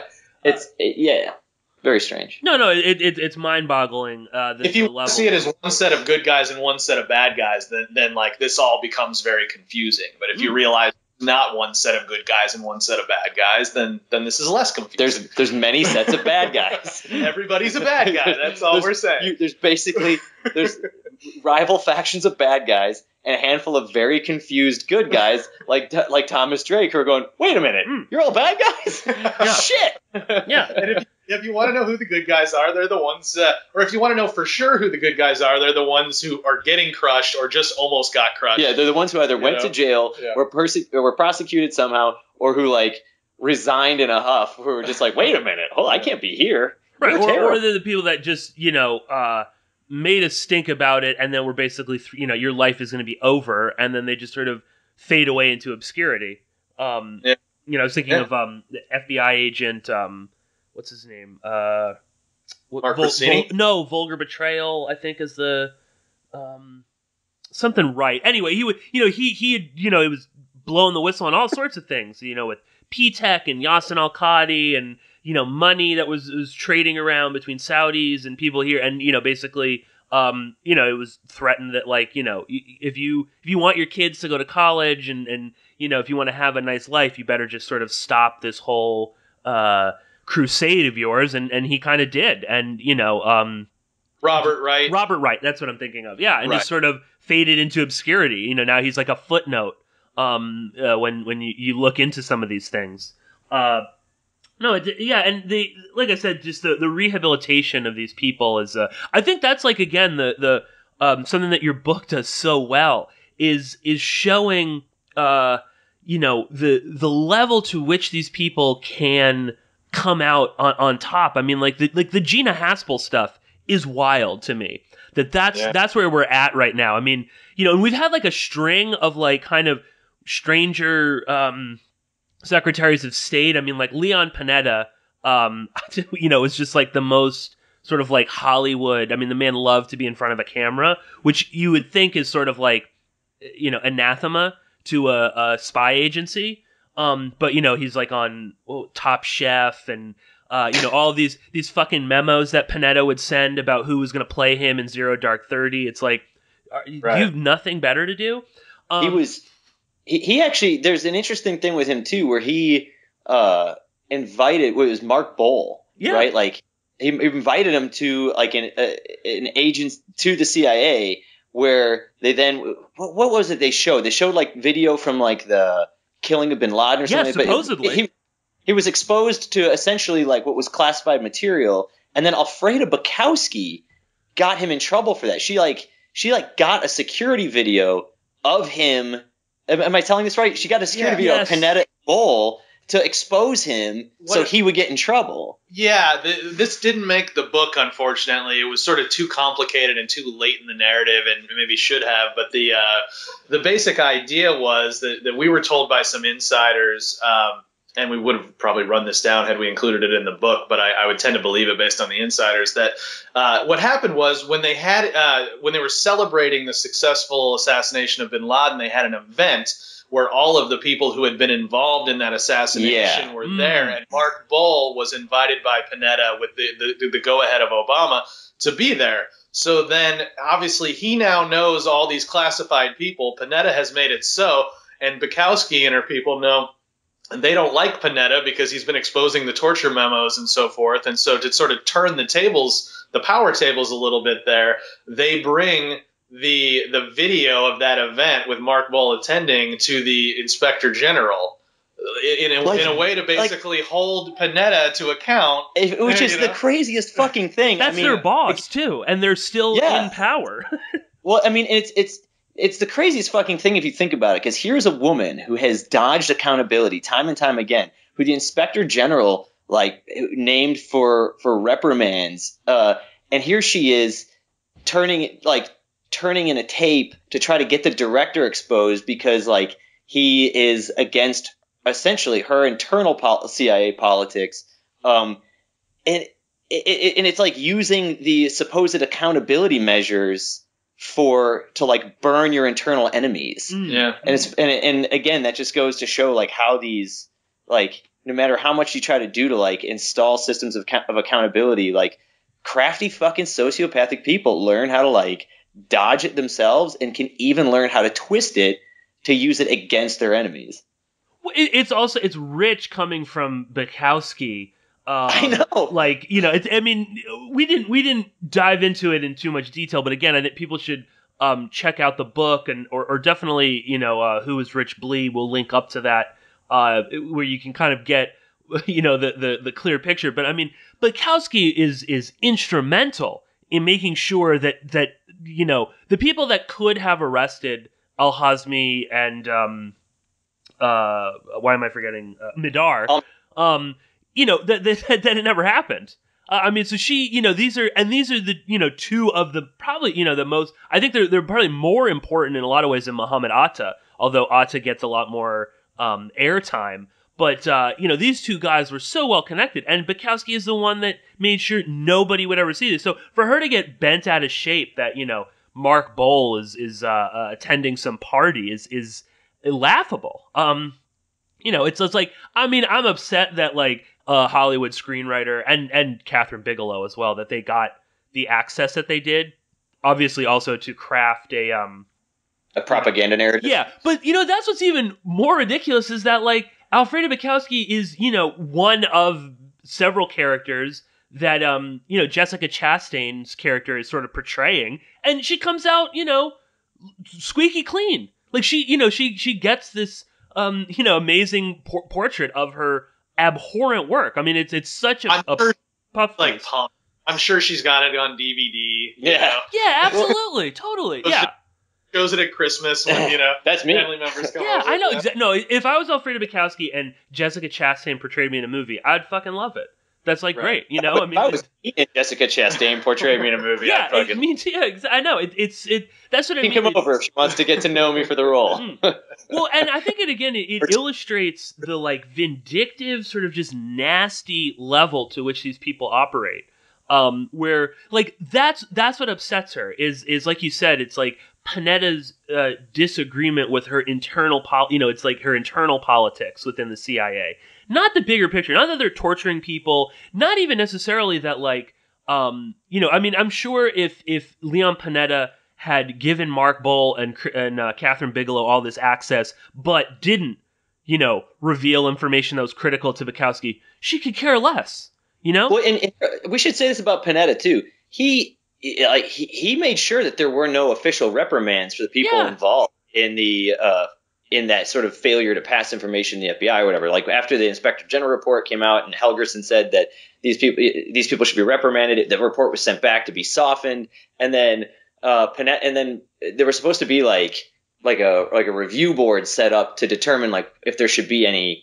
Wasn't that? And then Panetta was that? But didn't it make it all the way to? Well, it continued. Yeah. It continued. Okay, I think it continued. He was among the people. Goss sent it back, and then Panetta was like, like we're not there. I think he was the final one who was like, "There's going to be no accountability." Yeah. It started with. I mean, it started ironically. I mean, that's a weird side story, but like because the only reason there was a CIA Inspector General look into 9/11 that ended up asking for these 17 people to be held accountable, including Bukowski, was because Porter Goss and Bob Graham had headed the congressional investigation into this, and they had uncovered some CIA weirdness that they never felt they got to the bottom of, so they instructed that the IG, Helgerson, start looking into this. But by the time Helgerson finishes up his work, perhaps not coincidentally, as he's finishing his work, Tenet decides to retire. Peace, I'm out of here. And Porter Goss is made the head of the CIA. And he suddenly is not so interested in a report coming out on this. It's like he's like, hey guys, you really got to look into this stuff. Oh wait, I'm the head of that. Do not look into this stuff. But he's just the first. I mean, then Michael Hayden, Mr. NSA Domestic Surveillance, comes over, becomes the first guy to hold both the position of NSA director and then CIA director. He agrees. He actually issues a memo on this, some kind of a press release that's like, and he actually says in the press release, by the way, this is not about a lack of accountability. Quite the opposite. Quite the opposite. But he's like, but nobody should see this report, and I agree there'll be no accountability report. and then the Democrats take over. We get like our hero Obama and the white knight coming to undo the war on terror and everything Bush has ever done. At least that's what I honestly believed, the sucker that I am in 2008 when I supported him. And he comes in, puts Panetta in, and Panetta agrees. Same deal. Nope, this report can't go out. Nope, no accountability boards. Let's just let Alfreda keep doing what she's doing. So I don't know, man. It's weird. And then you jump to Gina Haspel. I mean, forget it. Yeah. There will be no accountability from the CIA. I mean, this is pure speculation, but honestly, had so much about Alfreda not come out, I wouldn't be surprised if she had been nominated in Gina Haspel's place.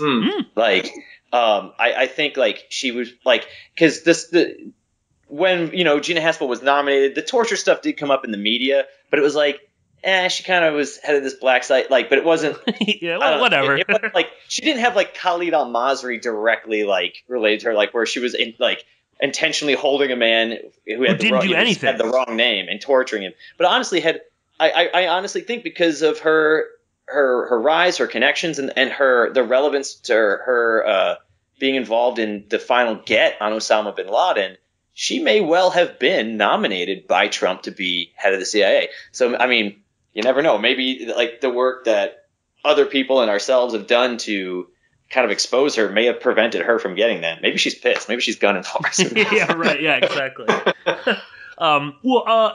Ray, I know that you've got to run in a few minutes, so I just wanted to give you, a little bit of time here to plug any work that you're doing and to just kind of, leave the listeners with whatever you want in terms of what we've been talking about.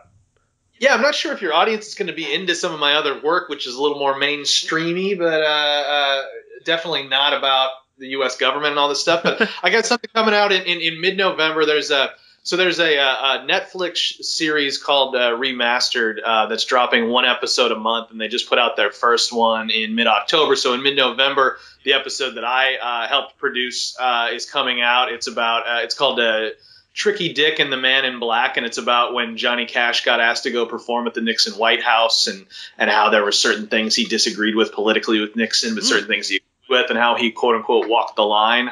Okay. So check that one out. And then actually, by coincidence, in mid-November, a film I'm really proud of that I produced, that Barbara Koppel directed, is coming out on Investigation Discovery. It's called A Murder in Mansfield, and it's about this guy Collier Landry who had to, his father murdered his mother in Ohio in 1990. He gave the testimony that put his father away, and he comes back to Ohio, almost 30 years later to try to get a confession out of his dad. And we oh wow. There for that. So yeah, I like that one. That's one of the few projects I've ever done that where like I don't think I'll have to talk friends and family into being interested in watching. Right. No, that sounds great. And maybe I'd love to have you back on the show when that comes out, Ray. We can we'll try to schedule something. That would be really fun to. And I do a lot of kind of true crime stuff on the show as well, so the listeners would definitely love to check that out. Is there any like social media, website, anything like that you want to plug? Well, they can follow me at Ray Nowosielski if they can spell it. They can follow me on Twitter. Otherwise, though, I just encourage everybody to go to to follow Watchdogs Book, the at Watchdogs Book account, and then before I leave, I would just say, please, if you like the book or you're interested in this and you pick it up, write a review on Amazon. It helps. Please tweet about it. If you know some people, you run in some circles and you know some people in the media, for God's sakes, tell them, hound them and tell them to read the book, because we would love it if this had some kind of an impact, and if people actually knew even if you it. just call your regional Barnes and Noble and tell them you want a copy of it, and then just don't go pick it up. Yeah, exactly. Let's get it in the stores. You don't have to buy it, but let's get it on the shelves. If somebody really feels dedicated and they want to go into their local cool bookshop, the one that they think would be into this, I don't think it's in a lot of the stores. It's really just sort of made its splash online. So you could make a difference by going into your local bookshop and saying, "Hey, you guys should you should check this one out. Order it, put it up." Oh, yeah, exactly. Oh, and like you said too, the reviews on Amazon help out a lot. And then local bookstores. I mean, or even libraries. You can ask a library to get a copy of the book, and then it's just always there. Anyone can get it. Yeah, and we'd like to do some more podcasts, some bigger podcasts, some more media. So not bigger than you, Pierce. Just in general, and more TV, whatever it is, or even print interviews. Just so the more people sort of talk about it, and write about it, tweet about it, things like that, it'll help us attract other media to talk about it, and that way we can get some of these issues and some of these names out there. All right, take care, Pierce. Thank you. Thank you, Ray. We'll continue the conversation a little bit here with John Duffy. We've got let's get wild now. Yeah, we got about 50. Right, yeah. Ray's out of the room, so.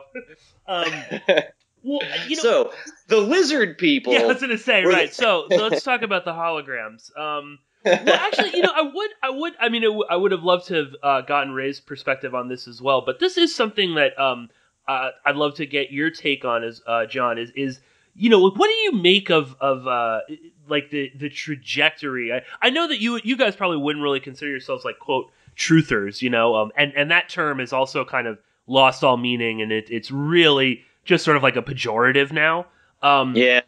But what do you make of the kind of current state of all of this? You guys preface it's the book is not really a 9/11 book. It's really about the war on terror. But how do you view where that whole movement has gone? I mean, Robbie and I were recently chatting about the Reddit going after a particular, I think it was the 9/11. I listened to that episode. I listened to your conversation with Robbie. It's interesting because Ray and I, when we first got into the 9/11 thing, and you're right, the word truther, nothing that ends in ER is ever respectful. A birther, anti-vaxxer, yeah, a trekker or whatever. And once people have slapped after what you're doing, it's you gotta rebrand. But it's like I'm not a truther. I'm an accountability advocate, you know. When we first got interested in the topic, I mean, that the stuff that kind of folded into and became like truther stuff was really all that was out there. And it was all sort of mixed together. We went to a conference in Toronto back in like 2004, I want to say, and Mike Rupert was there speaking. Paul Thompson was there speaking. Michelle Chossudovsky was there speaking. A handful of people whose names I can't remember were there speaking. I mean, but it had everything. It was like one of Stefan's New York nightclubs. I mean, it had peak oil. It had, you know, the Pakistani ISI. It had, planes being landed and then missiles being flown. You know, it had everything mixed in one big bag. And then it was sort of just up to you to kind of go, well, that guy seems crazy. Yeah. That makes sense. But then, but that was where we met Paul Thompson, and cooperative research was just like in its infancy at that time, and in the complete 9/11 timeline and all that. And but we were like, oh man, this guy remembers everything. This guy really knows his stuff. And so it's weird because you have to just be a person who is capable of reading and separating sort of the wheat from the chaff. It sucks that, Reddit is trying to take the 9/11 truth sub or whichever one it was and kind of be like, all right, this is full of bullshit. Because, I'm sure there's some bullshit there, but, there's probably some bullshit on CNN right now. You just have to be able to kind of determine that for yourself and, kind of figure out who as a writer or researcher is sort of worth their salt and whose stuff you can kind of just gloss over, who's just repeating crap that they read somewhere else. And I am not one who's going to try to insult people who might consider themselves truthers. I know they don't necessarily take terribly kindly all the time to like the stuff that Ray and I do, because I think they see it as like limited hangout or whatever the term they use.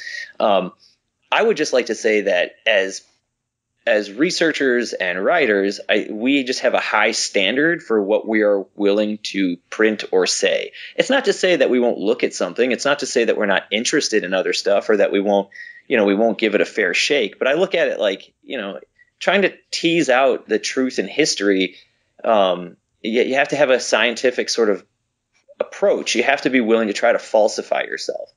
And before I'm willing, or before Ray's willing to put something in either an article or a book, we want to be able to say that that we can really back it up. We can back it up with witnesses. We can back it up with documents.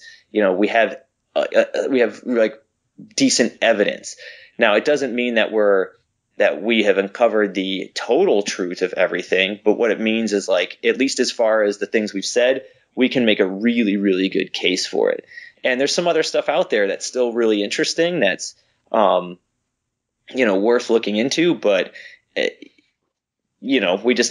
would need more people to really, really dig into it with a scientific approach and with a really in a journalism that is founded in integrity. And, not just saying something because it seems sexy or cool, but saying, because there's people out there who just will only believe the most sort of outlandish thing.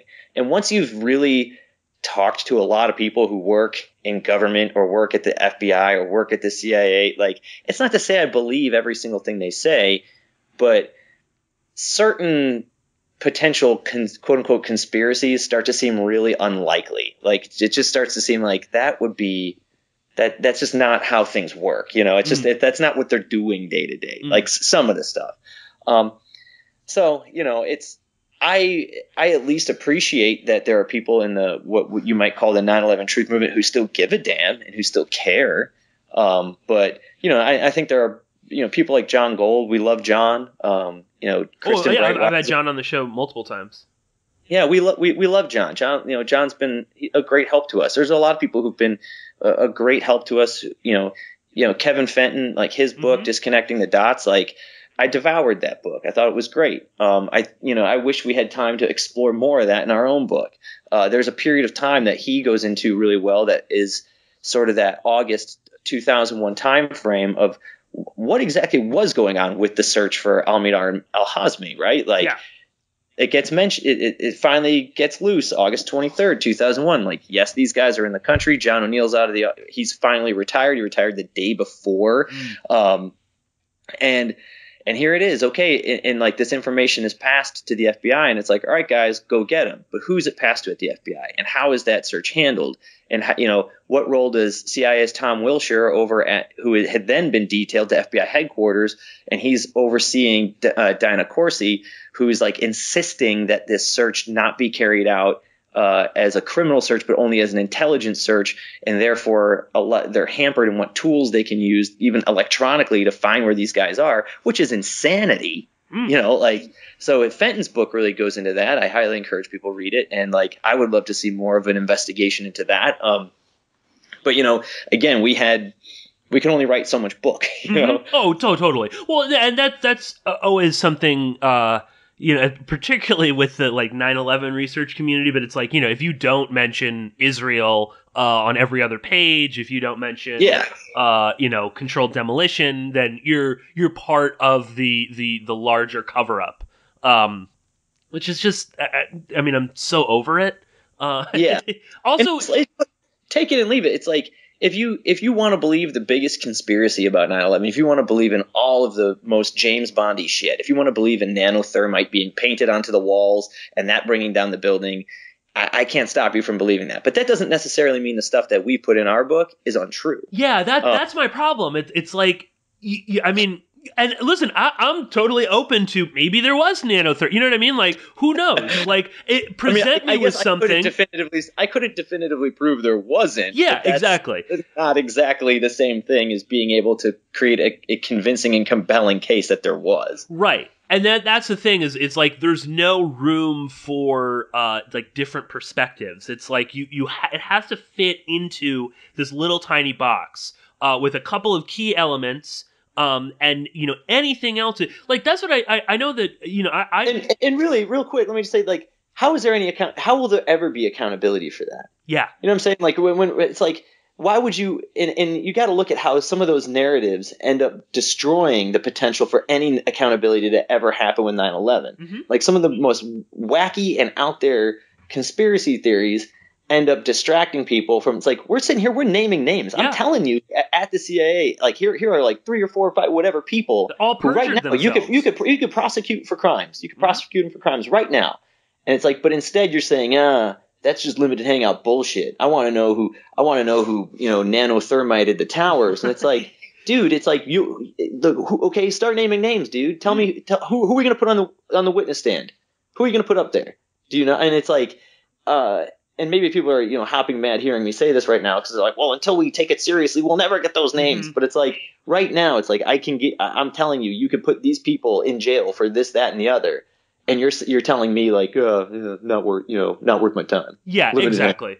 No, and that's a larger problem of all of this, and they just refuse to look at I get this all the time that people say, oh, you look too much at the Saudi stuff, and okay, fine, but there's so much there. There's so much provable stuff, and why not go after the fucking Saudis? 15 of the hijackers were fucking Saudis. I know, bro. exactly.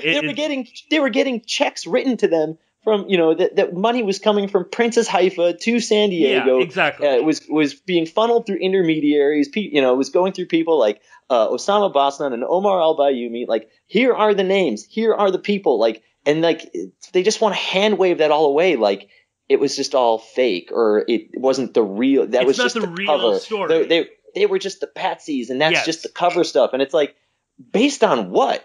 So you're just determining that because you have a fantasy in your head, like you've constructed a narrative in your head of what you think happened based on some websites you read. Yeah. And now you want to throw out what is tangible, like, real, provable stuff because it's just not exciting enough. I know, no, because it no longer exists in the realm of secret knowledge. It's not the cool inner circle club secret knowledge that you hold. So it's just not. It's too mainstream, man. Saudi stuff, like it's like like when Blink-182 started releasing pop albums. Like, they're just not cool anymore, man. Exactly. No, totally. We are totally out of time. John Duffy, I want to thank you for joining me again on the show. I encourage everyone to go and get a copy of the Watchdogs Didn't Bark. You can also follow the book on Twitter, and it's at Watchdogs, right? Yeah, it's at Watchdogs Book on Twitter. And then Ray and I are potentially putting together some other projects now. We're not exactly sure the direction we're going to be going next, but we have some other stuff that'll be coming out. So just, I'm sure we'll promote it through that Twitter, and then, like Ray said, his own Twitter. So look for that stuff. No rules, no rules, no taboo topics, no fear of doom, We are American Freedom Radio,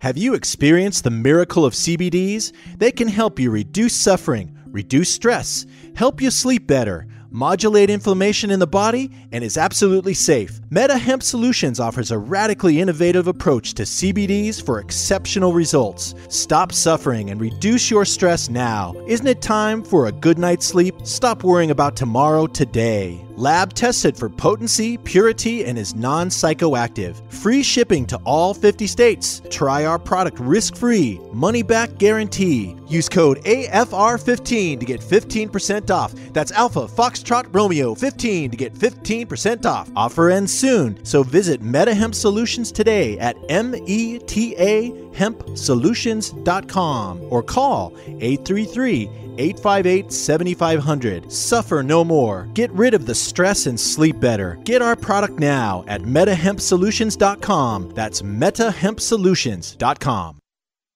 Are the trials of modern-day living getting to you? Feeling tired all the time with no energy? Is proper nutrition a challenge? Having trouble sleeping? All of these evils, sleeplessness, tiredness, poor nutrition, and stress, wreak havoc on our bodies and minds. Enerfood, our incredible organic superfood, has been here to save your life day by day for over 14 years. With the densest nutrition on the planet, Enerfood is filled with 20 superfoods and super herbs designed to cure the evils of modern life. Enerfood will turn you into a superhero, and your family and friends will notice. Don't you want that get up and go feeling you need to seize the day? Why wait? Try it today and start feeling great again. Order now at www.enerfood.com and use the code TR15 for 15% off, or call 866-762-9238 to place your order by phone. Use code TR15 for 15% off Enerfood at www.enerfood.com. Tell the truth. Don't be bullshitting people. There's enough bullshit as it is. In fact, there's just enough. Did you know that? There's just enough bullshit to hold things together in this country. Bullshit is the glue that binds us as a nation. Where would we be without our safe, familiar American bullshit? Land of the free, home of the brave, the American dream. All men are equal, justice is blind, the press is free, your vote counts. Business is honest, the good guys win, the police are on your side, God is watching you, your standard of living will never decline, and everything is gonna be just fine. The official national bullshit story. I call it the American Okey Doke. You're listening to AmericanFreedomRadio.com, the network who perseveres in delivering intelligent debate, constructive dialogue with true independence. The freedom to broadcast the truth is not free at all. So what is American Freedom Radio worth to you? The empowering information with fun, honest and pure integrity behind it provides an example to follow.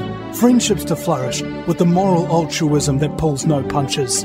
The hosts sacrifice and show remarkable discipline in their duty to deliver quality radio in service to the community with strength, wisdom and loyalty.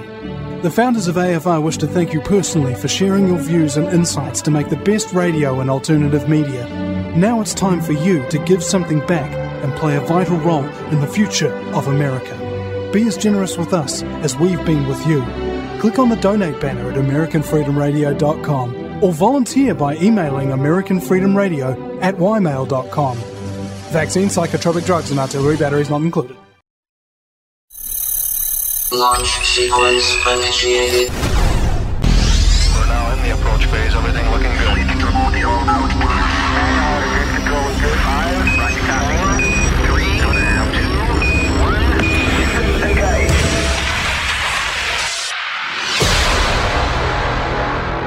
Prepare your mind to experience American Freedom Radio.